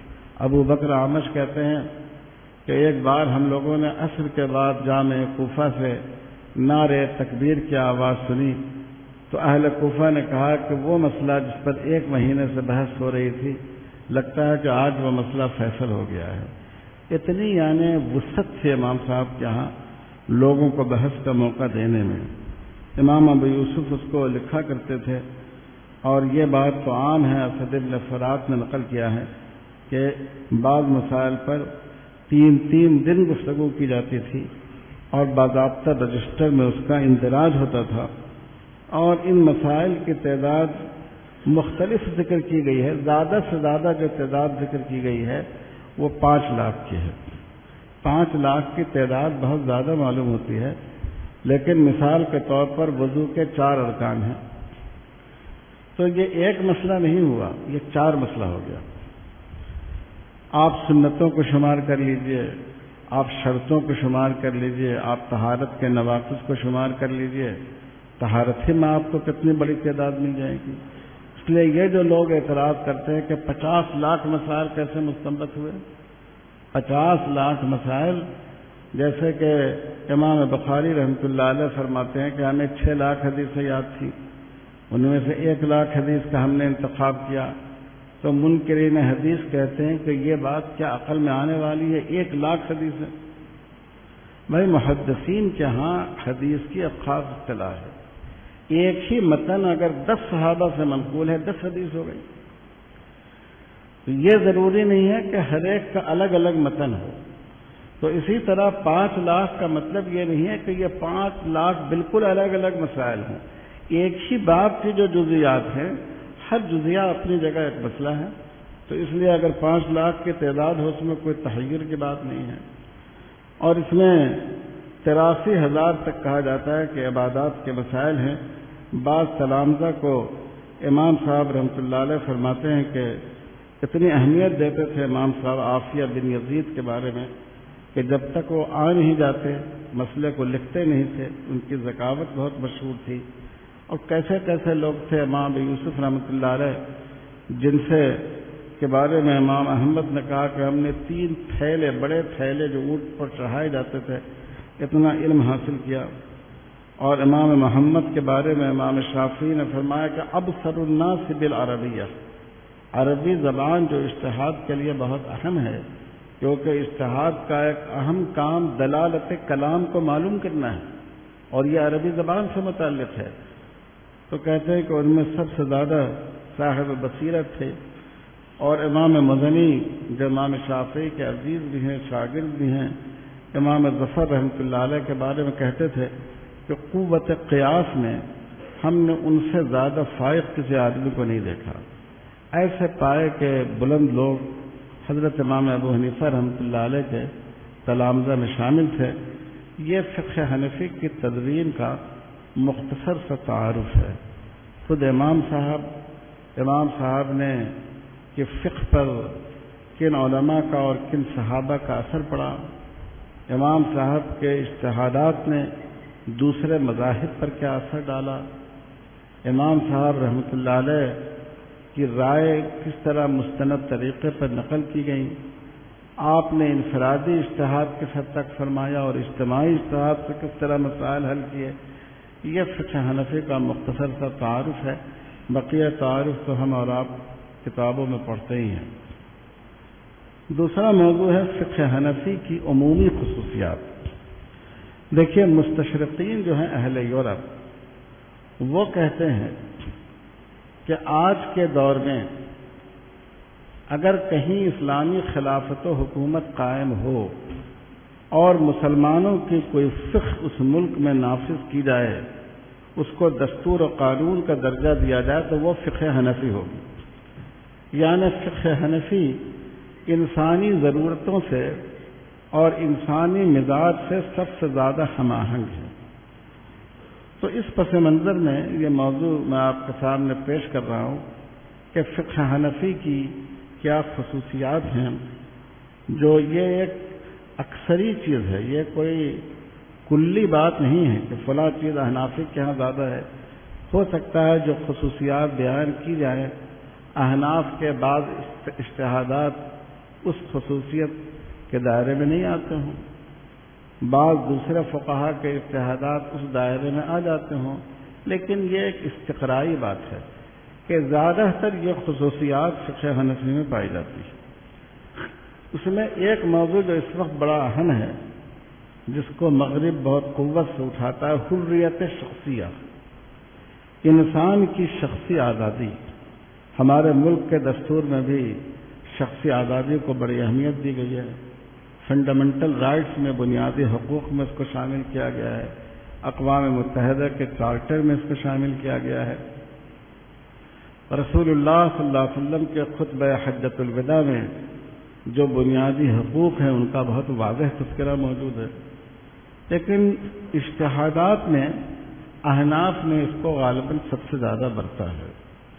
مثال کے طور پر آپ جانتے ہیں کہ ایک لڑکی اگر بالغ بھی ہو جائے تو دوسرے فقہا کے ہاں وہ اپنا نکاح نہیں کر سکتی، یہاں تک کہ امام شافعی رحمۃ اللہ علیہ، امام شافعی رحمۃ اللہ علیہ کا نام نہیں لوں گا، شوافع تو اتنے ناراض ہیں خواتین سے کہ وہ کہتے ہیں لا نکاح بعبارت النساء، عورتوں کے عبادت ہی سے، عورتوں کے کلام ہی سے نکاح منعقد نہیں ہو سکتا۔ لیکن آپ کو معلوم ہے کہ امام ابو حنیفہ رحمۃ اللہ علیہ کے ہاں جب لڑکی بالغ ہو جائے وہ اپنے نفس میں تصرف کی مجاز ہے اور وہ خود اپنا نکاح کر سکتی ہے۔ یہ تو یقیناً بہتر ہے کہ وہ اپنے ولی کو اعتماد میں لے کر نکاح کرے۔ لا نکاح الا بولی، وہ نکاح مثمر اور نتیجہ خیز نہیں ہو سکتا جس نکاح میں ولی کا اعتماد حاصل نہیں کیا گیا ہو، لیکن ایک بالغہ لڑکی اپنے نفس میں تصرف کی مجاز ہے۔ آج کی دنیا میں اگر آپ یہ کہیں کہ عورت کو اپنا نکاح کرنے کا خود حق حاصل نہیں ہے، تو اسلام کی جو عظمت ہے لوگوں کے دل میں اور شریعت اسلامی کی جو قدر و وقت ہے لوگوں کے دل میں، آپ سوچئے کہ اس میں کتنی کمی آ جائے گی۔ اٹل بہاری واجپئی جب اس سے پہلے وہ وزیر اعظم بنے تھے تو انہوں نے اپنی ایک تقریر میں اس بات کو کہا کہ مجھے اسلام کی یہ بات بہت اچھی لگتی ہے کہ اسلام میں ایک عورت اپنی پسند سے اپنا نکاح کر سکتی ہے، عورت کی رضامندی کے بغیر اس کا نکاح نہیں ہو سکتا، یہ بات ہم نے اسلام کے علاوہ کسی اور مذہب میں نہیں پائی۔ تو یہ حریت شخصیہ آپ کو احناف کے ہاں ملتی ہے۔ اسی طرح آپ جانتے ہیں سفیہ کا مسئلہ ہے کہ ہمارے ہاں 25 سال تک اس کو تصرف سے روکا جا سکتا ہے، لیکن جب اس کی عمر 25 سال کو پہنچ جائے تو چاہے اس میں رشد پیدا ہوا ہو یا نہ پیدا ہوا ہو، آثار رشد اس میں ظاہر ہوئے ہوں یا نہ ہوئے ہوں، وہ اپنے مال میں تصرف کا مجاز ہو جاتا ہے۔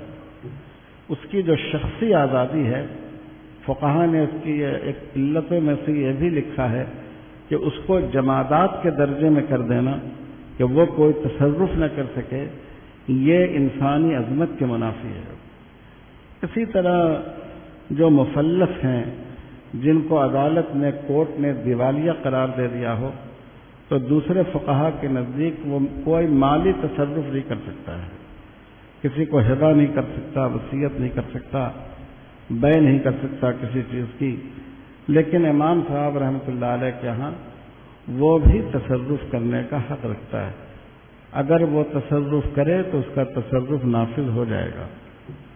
اس طرح کے اور بھی مثالیں ہیں کہ فقہ حنفی میں آپ دیکھیں گے شخصی آزادی کا لحاظ بمقابلہ دوسرے مذاہب فقہیہ کے زیادہ ہے۔ ایک بات۔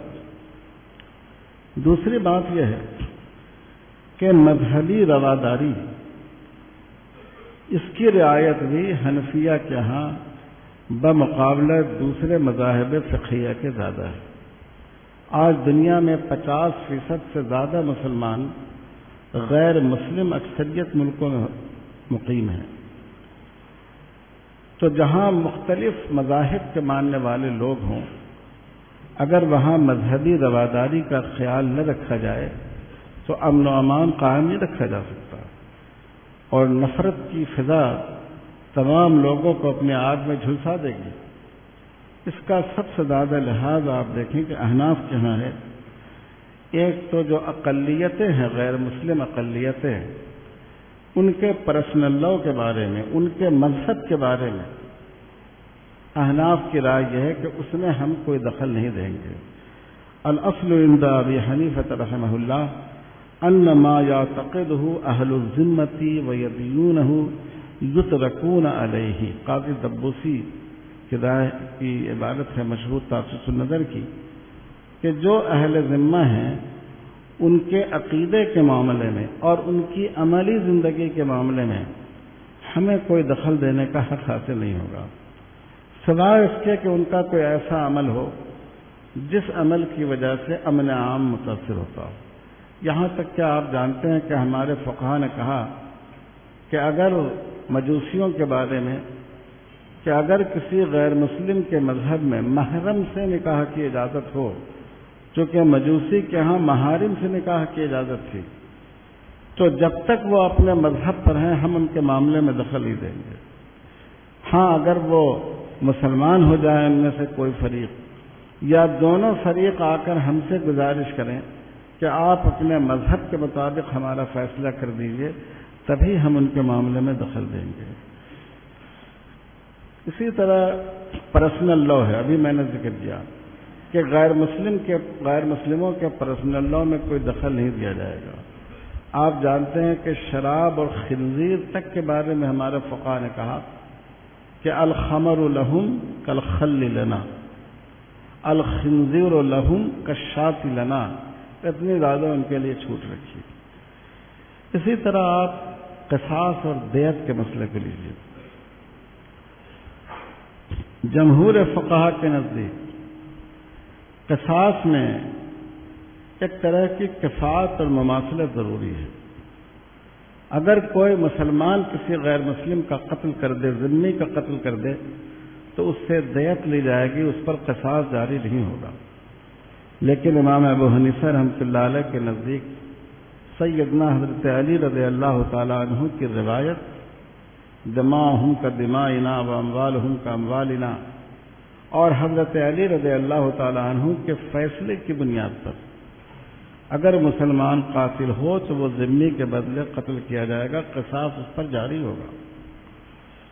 یہاں تک کہ جب حضرت عمر رضی اللہ تعالیٰ عنہ کی شہادت ہوئی تو حضرت عمر کے ایک صاحبزادہ عبید اللہ ابن عمر، جنہوں نے بعض اہل ذمہ پر حملہ کیا اور قتل کر دیا ان کو، تو حضرت عثمان رضی اللہ تعالیٰ عنہ کے خلیفہ بننے کے بعد پہلا مسئلہ یہی زیر بحث آیا کہ حضرت عمر کے جن اعزاء نے یہاں اہل ذمہ پر ہاتھ اٹھایا، ان کا قتل کر دیا، ان پر قصاص کی سزا جاری ہوگی یا نہیں۔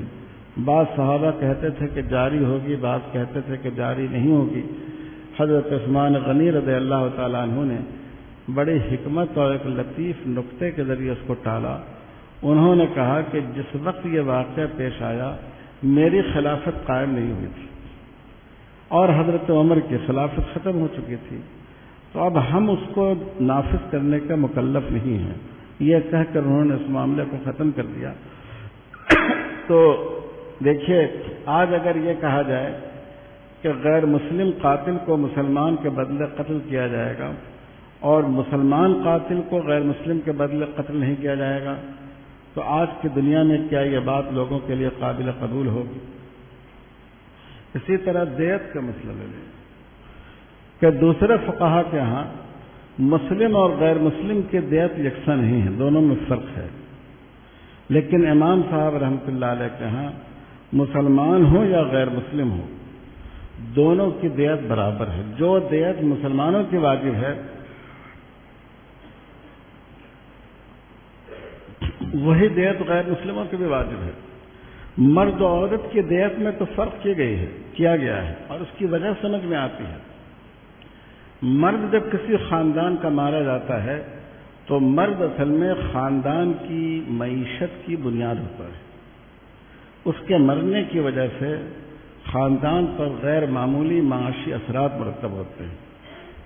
عورت کا رول خاندان میں بہت بڑا ہے، لیکن معاشی ذمہ داری عورت سے متعلق نہیں ہے، اس لیے شریعت میں عورت کی دیت کم رکھی گئی ہے۔ اس لیے نہیں کہ عورت کا درجہ کم ہے، اس لیے کہ خاندان کو جو مالی نقصان پہنچتا ہے وہ مرد کی موت سے زیادہ پہنچتا ہے، عورت کی موت سے کم پہنچتا ہے۔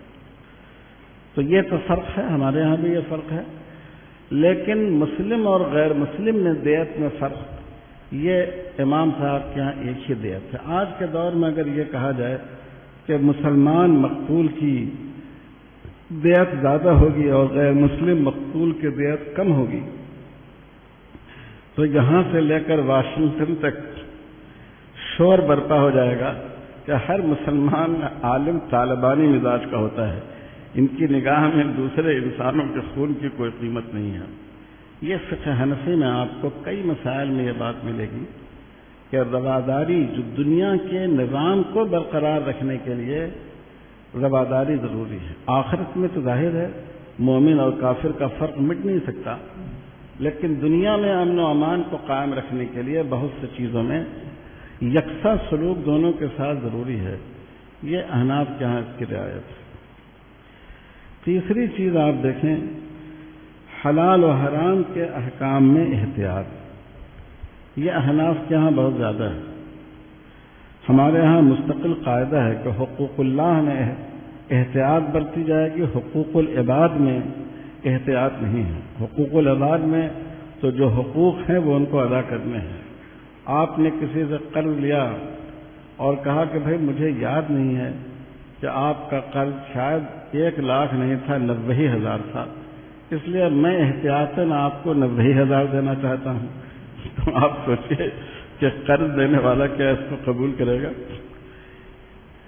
تو حقوق اللہ نے احتیاط کے پہلو کو اصول بھی امام کرخی رحمۃ اللہ علیہ نے لکھا ہے، اس کا لحاظ بہت زیادہ ہے۔ اسی لیے بہت سی چیزیں جیسے مالکیہ کے ہاں نماز میں اگر مصلحت نماز کے لیے کلام ہو نماز فاسد نہیں ہوتی ہے۔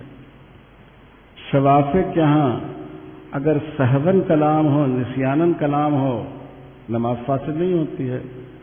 حضرت ذوالیدین والے حدیث کا وہ یہ محمل متعین کرتے ہیں، لیکن ہمارے امام صاحب رحمۃ اللہ علیہ کے ہاں کلام مطلقاً مفسد نماز ہے، ساہین ہو یا عامدن ہو، اور اس سے نماز کی اصلاح مقصود ہو یا مقصود نہ ہو، تو دیکھیے احتیاط امام صاحب کے اختیار کی گئی۔ اسی طرح دیکھیں آپ نماز میں قہقہا آدمی لگائے، اس کا ناقض وضو ہونا، امام صاحب کے ہے، حنابلہ کا ایک قول ہے، باقی فقہا اس کے قائل نہیں ہیں، حالانکہ یہ حدیث ضعیف ہے، لیکن احتیاطی پہلو کو امام صاحب نے اختیار کیا ہے۔ اسی طرح احوال شخصیہ میں آپ حرمت مصاحرت کے مسئلے کو دیکھیے کہ اس میں امام صاحب کے ہاں بہت زیادہ احتیاط ہو گئی ہے، بلکہ آج کل اس احتیاط سے بہت سی جگہ دشواری پیش آتی ہے۔ یعنی امام صاحب نے احتیاطاً وطیہ حلال کے حکم میں وطیہ حرام کو رکھا، اور وطیہ حرام کے حکم میں دوائیہ وطی کو رکھا، احتیاط در احتیاط۔ لیکن امام صاحب کے ہاں حلال و حرام کے باب میں اس کا لحاظ ہے۔ اسی طرح روزے میں آپ دیکھیں، دوسرے فقہا کے ہاں نقض صوم کی ایک ہی صورت میں کفارہ واجب ہوتا ہے، اور ہمارے ہاں جتنی صورتیں بھی ہو روزہ ٹوٹنے کی، عقل ہو، شرب و سب میں کفارہ واجب ہوتا ہے۔ 10ویں تاریخ 10 ذو الحجہ کو جو افعال حج انجام دیے جاتے ہیں، دوسرے فقہا کے ہاں اس میں ترتیب واجب نہیں ہے، استحباب کے درجے میں ہے۔ ہمارے امام صاحب کے ہاں رسول اللہ صلی اللہ علیہ وسلم کے عمل کے مطابق ترتیب واجب ہے، اگرچہ اس وقت ہندوستان کے علماء نے بھی چونکہ حرم شریف میں مقامات کے فاصلے بڑھ گئے، ازدحام بڑھ گیا، قربان گاہ بہت دور ہو گئی، اور زبان کی اجنبیت اور لوگوں کی اجنبیت، اس کی وجہ سے اس مسئلے میں صاحبین کے نقطۂ نظر کو اختیار کرنے کی گنجائش دی ہے، لیکن امام صاحب کو جو اصل قول ہے وہی۔ اسی طرح حرمت رضاعت کا مسئلہ ہے کہ ہمارے ہاں 2 سال کے ساتھ 2.5 سال تک حرمت رضاعت ثابت ہوتی ہے، اور ایک دودھ کے ایک قطرے سے بھی حرمت ثابت ہو جاتی ہے۔ دوسرے فقہا کے ہاں 5 گھونٹ یا 5 دفعہ دودھ پینے سے حرمت ثابت ہوتی ہے۔ تو یہ بھی فقہ حنفی کی خصوصیات میں سے ہے کہ حلال و حرام کے مسائل میں بہت زیادہ احتیاط کے پہلو کو اختیار کیا گیا ہے۔ چوتھی بات یہ ہے کہ امام صاحب کے ہاں فقہ حنفی میں اس کا بہت زیادہ لحاظ ہے کہ مسلمانوں کی طرف جہاں تک ممکن ہو گناہ کی نسبت کرنے سے بچا جائے۔ یہ بھی ایک بہت اہم بات ہے کہ ہر انسان اپنی اصل کے اعتبار سے وہ گناہ سے پاک ہے، برات یہ اصل ہے انسان کے لیے، تو اس کو گناہ کا مرتکب ماننا خلاف اصل ہے۔ تو جہاں تک ممکن ہو مسلمانوں کے عمل کو گناہ کی نسبت سے بچایا جائے۔ اسی لیے امام کرخی نے اصول بیان کیا، ان امور المسلمین محمولۃ علی السداد والصلاح حتی یظہر غیرہ، جب تک جہاں تک ممکن ہو مسلمانوں کے عمل کو درست عمل پر، صلاح و سداد پر محمول کیا جائے گا۔ اس کی ایک مثال وہ دیتے ہیں کہ 2 درہم 1 دینار کی بے اگر 2 دینار 1 درہم سے کی جائے تو دوسرے فقہا اس کو ربا مانتے ہیں، اور احناف نے اس میں راستہ نکالا کہ درہم کو دینار کے مقابلے میں اور دینار کو درہم کے مقابلے میں رکھ دیا جائے گا تاکہ یہ ربا کے دائرے سے باہر نکل جائے۔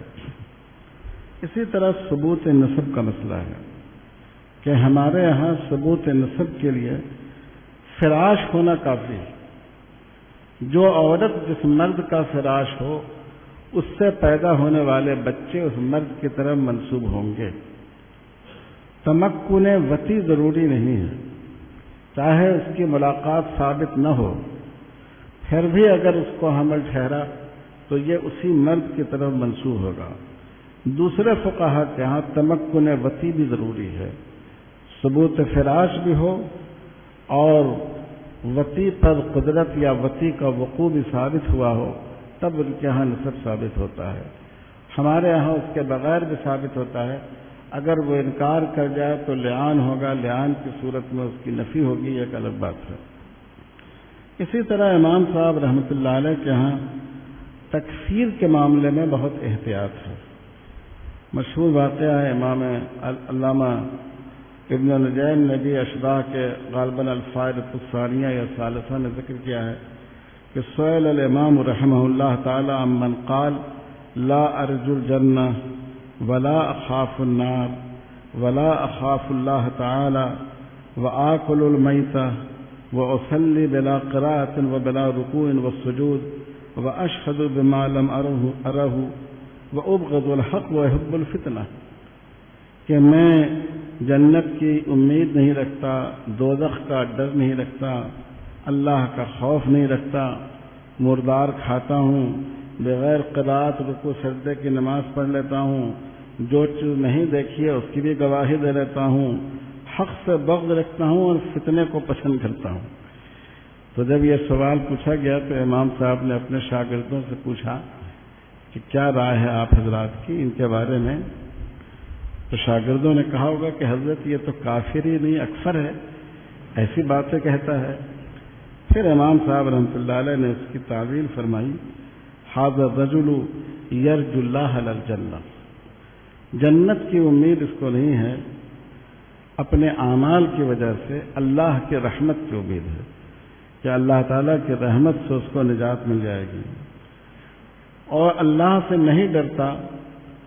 اس کا مطلب یہ ہے کہ اللہ کا خوف مجھے نہیں ہے، اللہ اتنے رحیم و کریم ہیں، البتہ دوزخ سے میں ڈرتا ہوں، دوزخ کا خوف ہے۔ اور مردار کھاتا ہوں، ہو سکتا ہے مچھلی کھاتا ہوگا، بغیر رکوع سجدے کی نماز پڑھتا ہوں، نماز جنازہ مراد ہوگی، بلا دیکھے گواہی دے لیتا ہوں، توحید کی شہادت مقصود ہوگی، موت سے بغض رکھتا ہوں، حق سے بغض رکھتا ہوں، الحق هو امر ثابت، جو چیز یقینی طور پر ثابت ہو وہ حق ہے، اور موت سے زیادہ امر ثابت کیا ہے؟ اس سے کون آدمی ہے جو اس کو ناپسند نہیں کرتا ہو؟ اور مال و اولاد کو قرآن نے فتنہ قرار دیا، اور کون شخص ہے کہ جس کو مال و اولاد سے محبت نہ ہو؟ تو ان صاحب نے امام صاحب رحمۃ اللہ علیہ کے سر کو بوسہ دیا اور کہا کہ واقعی آپ پیمان علم ہیں، علم سے آپ کا در بھرا ہوا ہے۔ یہ تو ایک واقعہ ہے، ایک لطیفے کے طور پر بھی اس کو ذکر کیا جا سکتا ہے، لیکن اس سے امام ابو حنیفہ رحمۃ اللہ علیہ کا مزاج معلوم ہوتا ہے۔ اسی لیے ہمارے فقہائے احناف نے بھی تکفیر کے معاملے میں بہت زیادہ احتیاط سے کام لیا ہے۔ پانچویں بات یہ ہے کہ عقل اور شریعت کے اصول عامہ سے مطابقت، یہ فقہ حنفی میں سب سے زیادہ ہے۔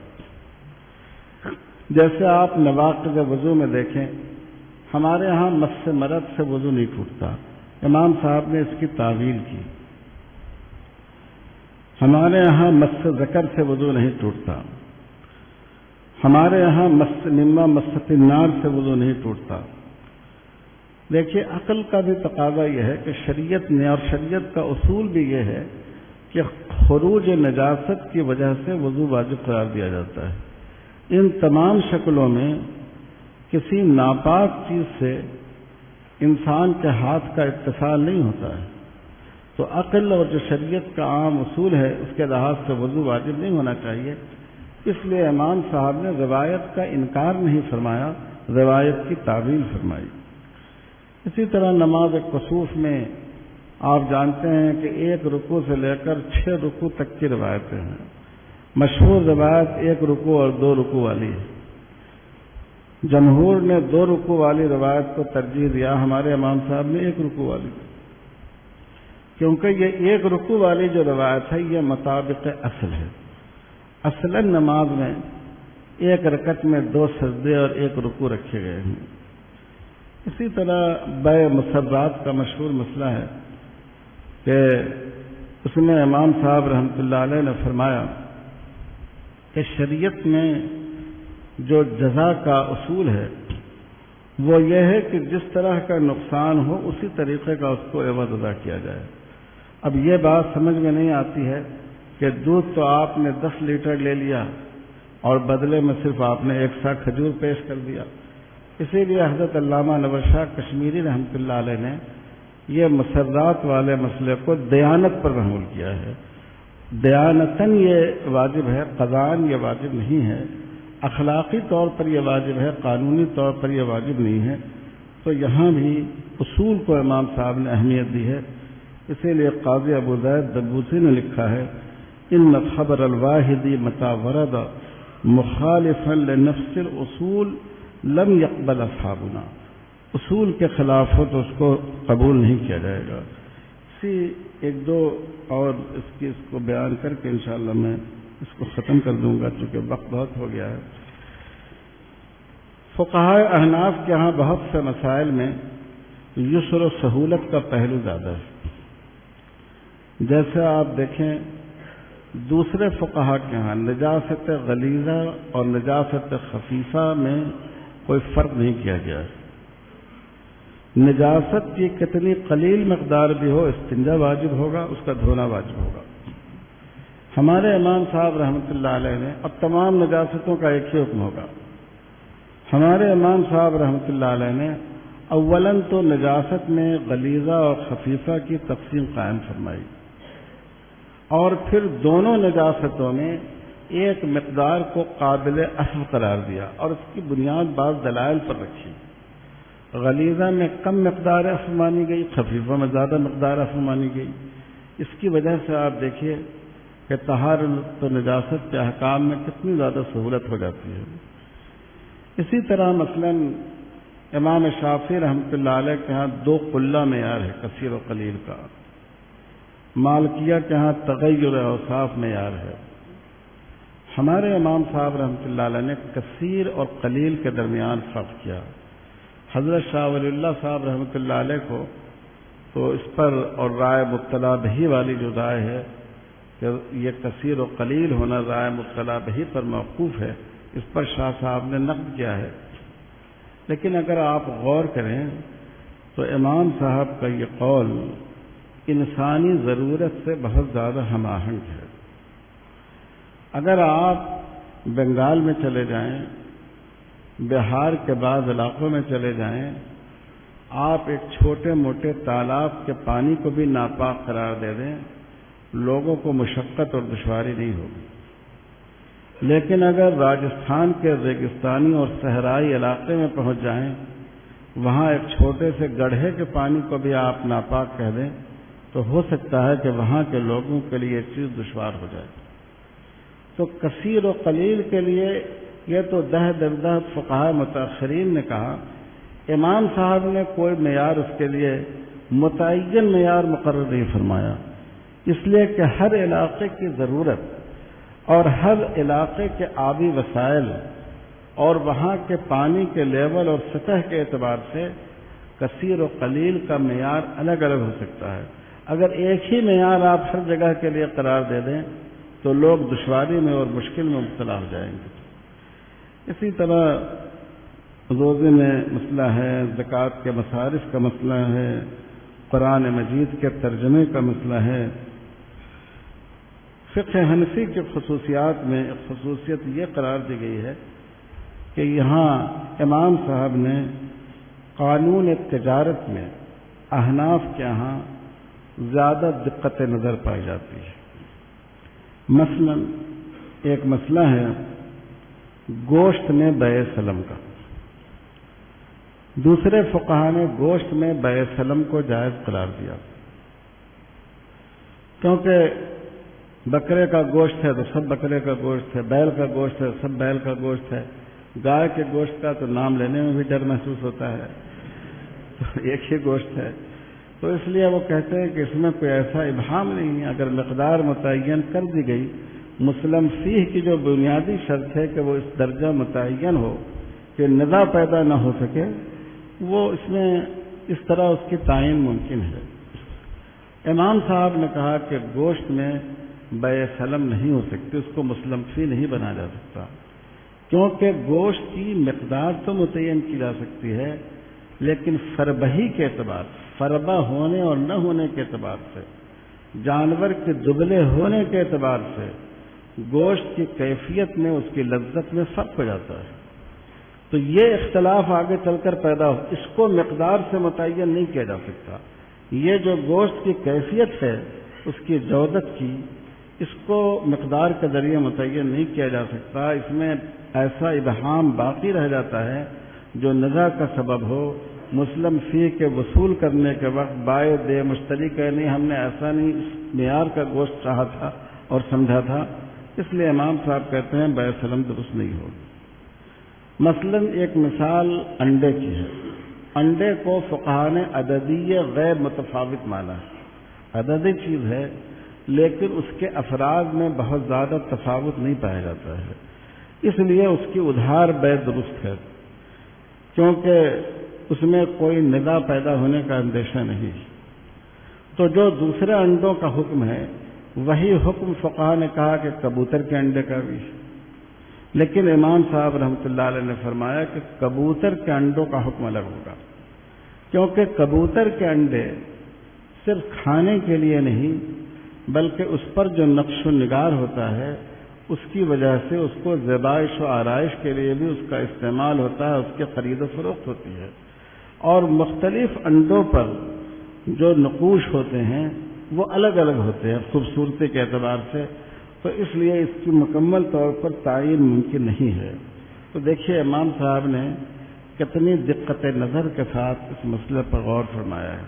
اسی طرح آپ بیع قبل القبض کا مسئلہ لے لیں کہ کن اشیاء میں بیع قبل القبض جائز نہیں ہے، اس کی علت کیا ہے۔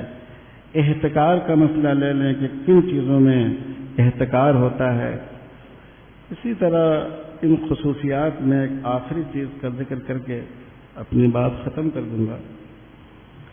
ایک احناف کے دو ہنر ہیں جن کو لوگوں نے عیب بنا دیا۔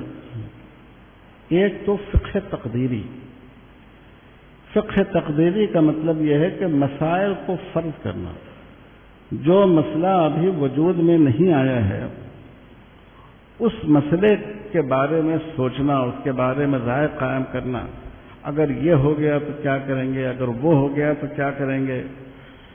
جب امام قتادہ کوفہ آئے اور امام ابو حنیفہ رحمۃ اللہ علیہ ان سے ملاقات کے لیے گئے تو امام صاحب نے ان سے بعض سوالات کیے، تو قتادہ کو بڑی حیرت ہوئی۔ انہوں نے کہا کیا یہ مسئلہ پیش آیا ہے؟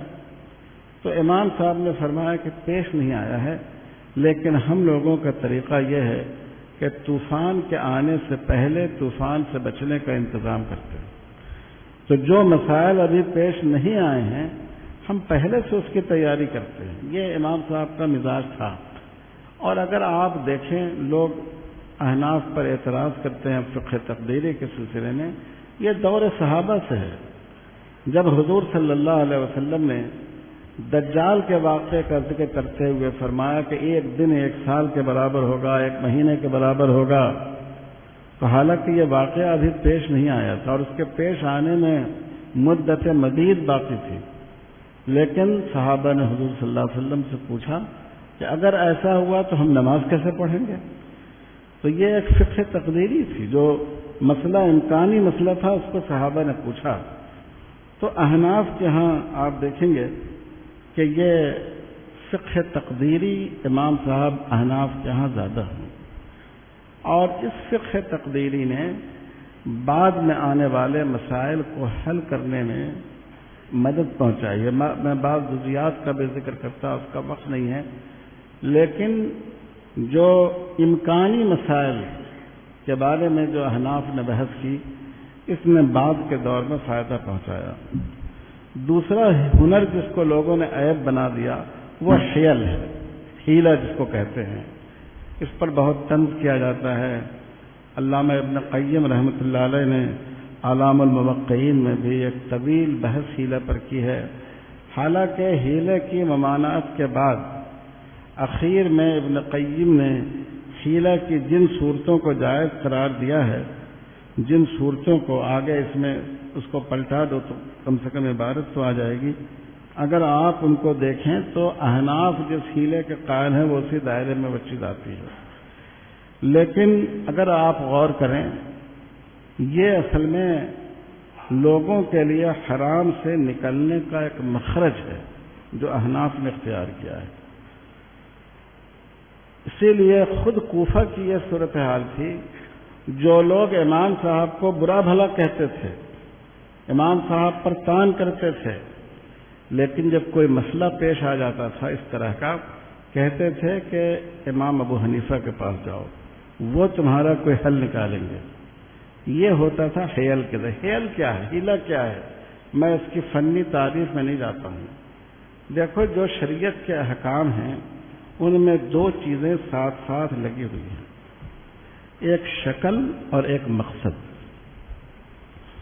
بعض احکام وہ ہیں کہ جس میں شکل ہی مطلوب ہے، جیسے نماز ہے، رسول اللہ صلی اللہ علیہ وسلم نے فرمایا صلو کما رأیتمونی اصلی، جیسے مجھے نماز پڑھتے ہوئے دیکھتے ہو اسی طرح نماز پڑھو۔ تو اسی لیے نماز میں اجتہاد کی کوئی گنجائش نہیں ہے، کیونکہ اس کی شکل بھی حضور نے متعین فرما دی، اس کا مقصد بھی اللہ تعالیٰ نے متعین فرما دیا، ان الصلاۃ تنہی عن الفحشاء والمنکر۔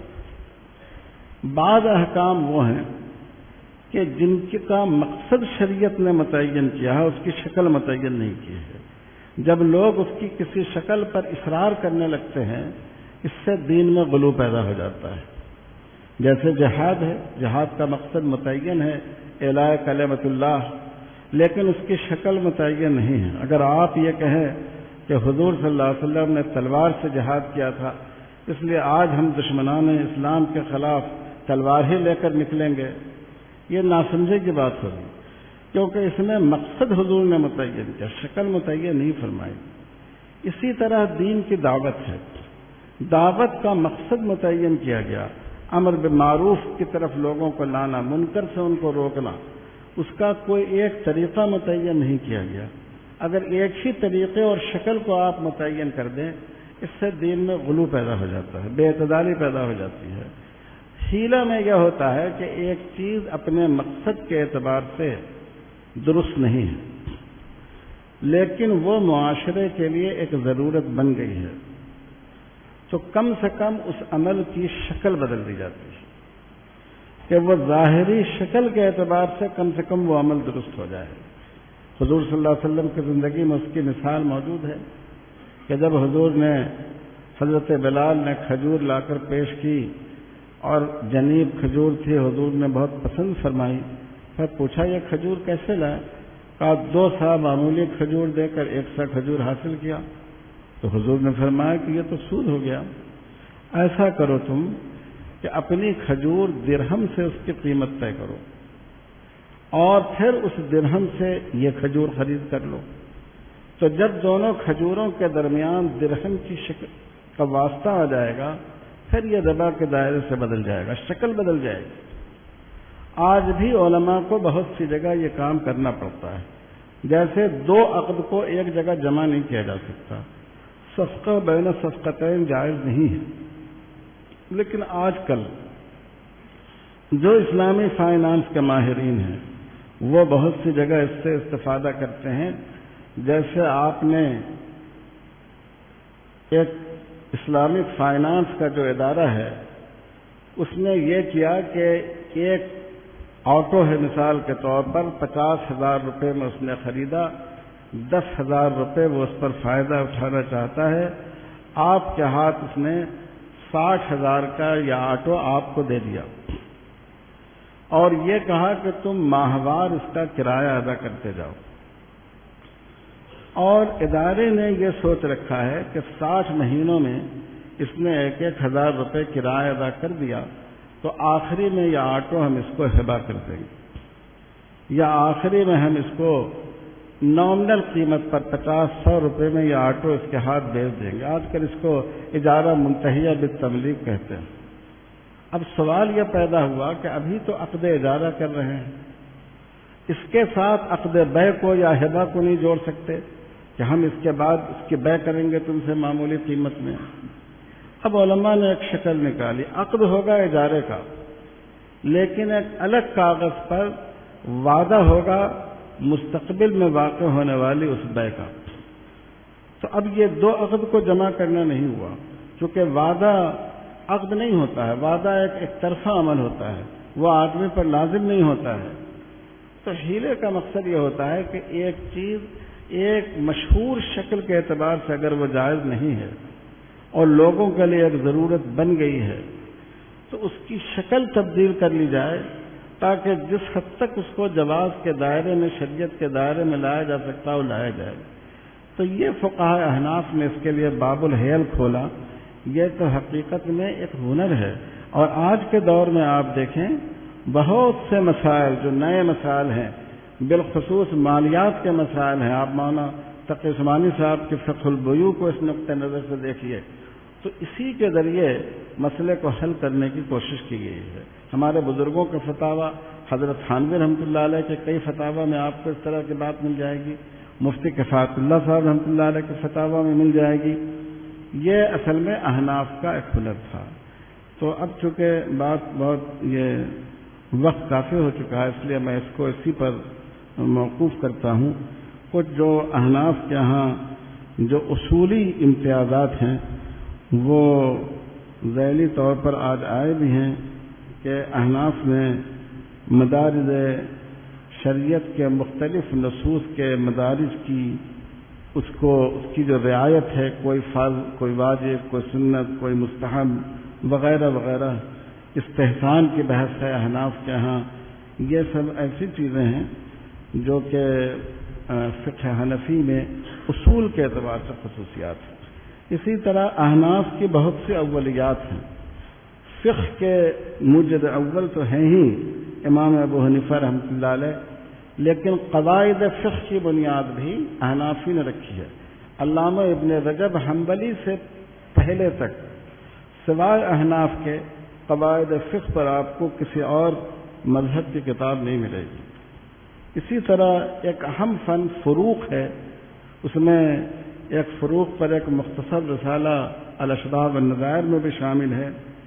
اس کو بھی جو اس کی بنیاد رکھی وہ احناف نے رکھی۔ بہت بعد میں علامہ قرافی رحمۃ اللہ علیہ آئے، مالکیہ میں انہوں نے کتاب الفروق لکھی۔ اسی طرح اختلاف الفقہاء، اس کا جو آغاز کیا وہ فقہاء احناف نے آغاز کیا۔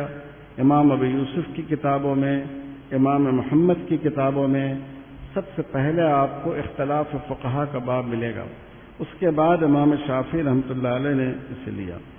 تو اس لیے بہت سے علوم ایسے ہیں اور اصول کی بہت سی بحثیں ایسی ہیں کہ جن کو احناف نے اس کو مدون کیا، مرتب کیا۔ اسی طرح اصول فقہ کا مسئلہ ہے کہ عام طور پر ہمارے شوافی حضرات یہ کہتے ہیں کہ امام شافعی رحمۃ اللہ علیہ نے اصول فقہ کی بنیاد رکھی۔ یہ بات صحیح ہے کہ آج دنیا میں اصول فقہ کی جو کتاب سب سے پہلی پائی جاتی ہے وہ امام شافعی رحمۃ اللہ علیہ کی الرسالہ ہے، لیکن امام ابو حنیفہ رحمۃ اللہ علیہ کی طرف بھی کتاب الرائے کے نام سے اصول فقہ کی کتاب منسوب ہے، موجود نہیں ہے۔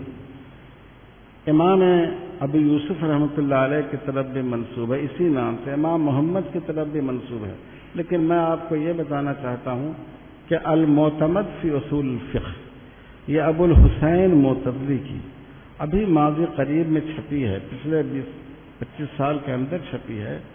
اس میں انہوں نے کثرت سے امام ابو یوسف کی کتاب کا حوالہ دیا ہے، قال قاضی القضات ابو یوسف یعقوب، اور پھر ان کی عبادت کے اقتباسات ہیں۔ اس سے صاف معلوم ہوتا ہے کہ الرسالہ سے پہلے کم سے کم امام ابو یوسف رحمۃ اللہ علیہ کی کتاب کا تو ایک مستند حوالہ ملتا ہی ہے، اور کسی کتاب کا نہ ملنا اس کتاب کے نہ لکھے جانے کی دلیل نہیں ہے۔ آپ تاریخ پڑھیں کہ جب تاتاریوں کا فتنہ اٹھا تو بغداد جو سب سے علمی خزانے کا مرکز تھا، سب سے بڑا کتب خانہ تھا مسلمانوں کا، اس کو تاتاریوں نے اس طرح جلایا کہ اس کی راکھ سے دریائے دجلہ پر انہوں نے گزرگاہ بنا لی، ساری کتابوں کو انہوں نے پھونک کر خاکستر بنا دیا۔ اس میں سلف صالحین کی بہت سی کتابیں ہیں جو جل گئیں اور ناپید ہو گئیں، اور وہ پریس کا دور نہیں تھا کہ ایک دفعہ 1000 نسخے چھپ گئے، پوری دنیا میں پھیل گئے۔ تو اگر کوئی کتاب سلف صالحین میں کسی کی طرف منسوب ہو، آج وہ موجود نہ ہو، تو اس کتاب کا ذکر کوئی جھوٹ نہیں ہے، مبالغہ نہیں ہے، ایسی کتابیں ہو سکتی ہیں، جب معتبر اہل نقل نے اس کو نقل کیا ہے ایسی کتابیں ہو سکتی ہیں، لیکن وہ کتابیں محفوظ نہ رہی ہوں۔ اللہ تعالی ہم لوگوں کو، یہ میں نے کسی تعصب کے بنا پر فقہ حنفی کی خصوصیات نہیں بیان کی ہیں، دوسرے فقہا کا جب میں اپنے حد تک ذکر کرتا ہوں اسی احترام و عظمت کے ساتھ کرتا ہوں، لیکن اس کا مقصد یہ ہے کہ ہم کو جو عظیم علمی اور فقہی ذخیرہ ہے ہمارے سلف صالحین کا، اور میرا خیال ہے کہ تاریخ اسلامی کی سب سے بہترین ذہانتیں فن فقہ کی آبیاری پر خرچ ہوئی ہیں، ہمیں ان سے واقف ہونا چاہیے۔ وصلی اللہ علی خیر خلقہ محمد وعلی آلہ وصحبہ اجمعین والحمد للہ رب العالمین۔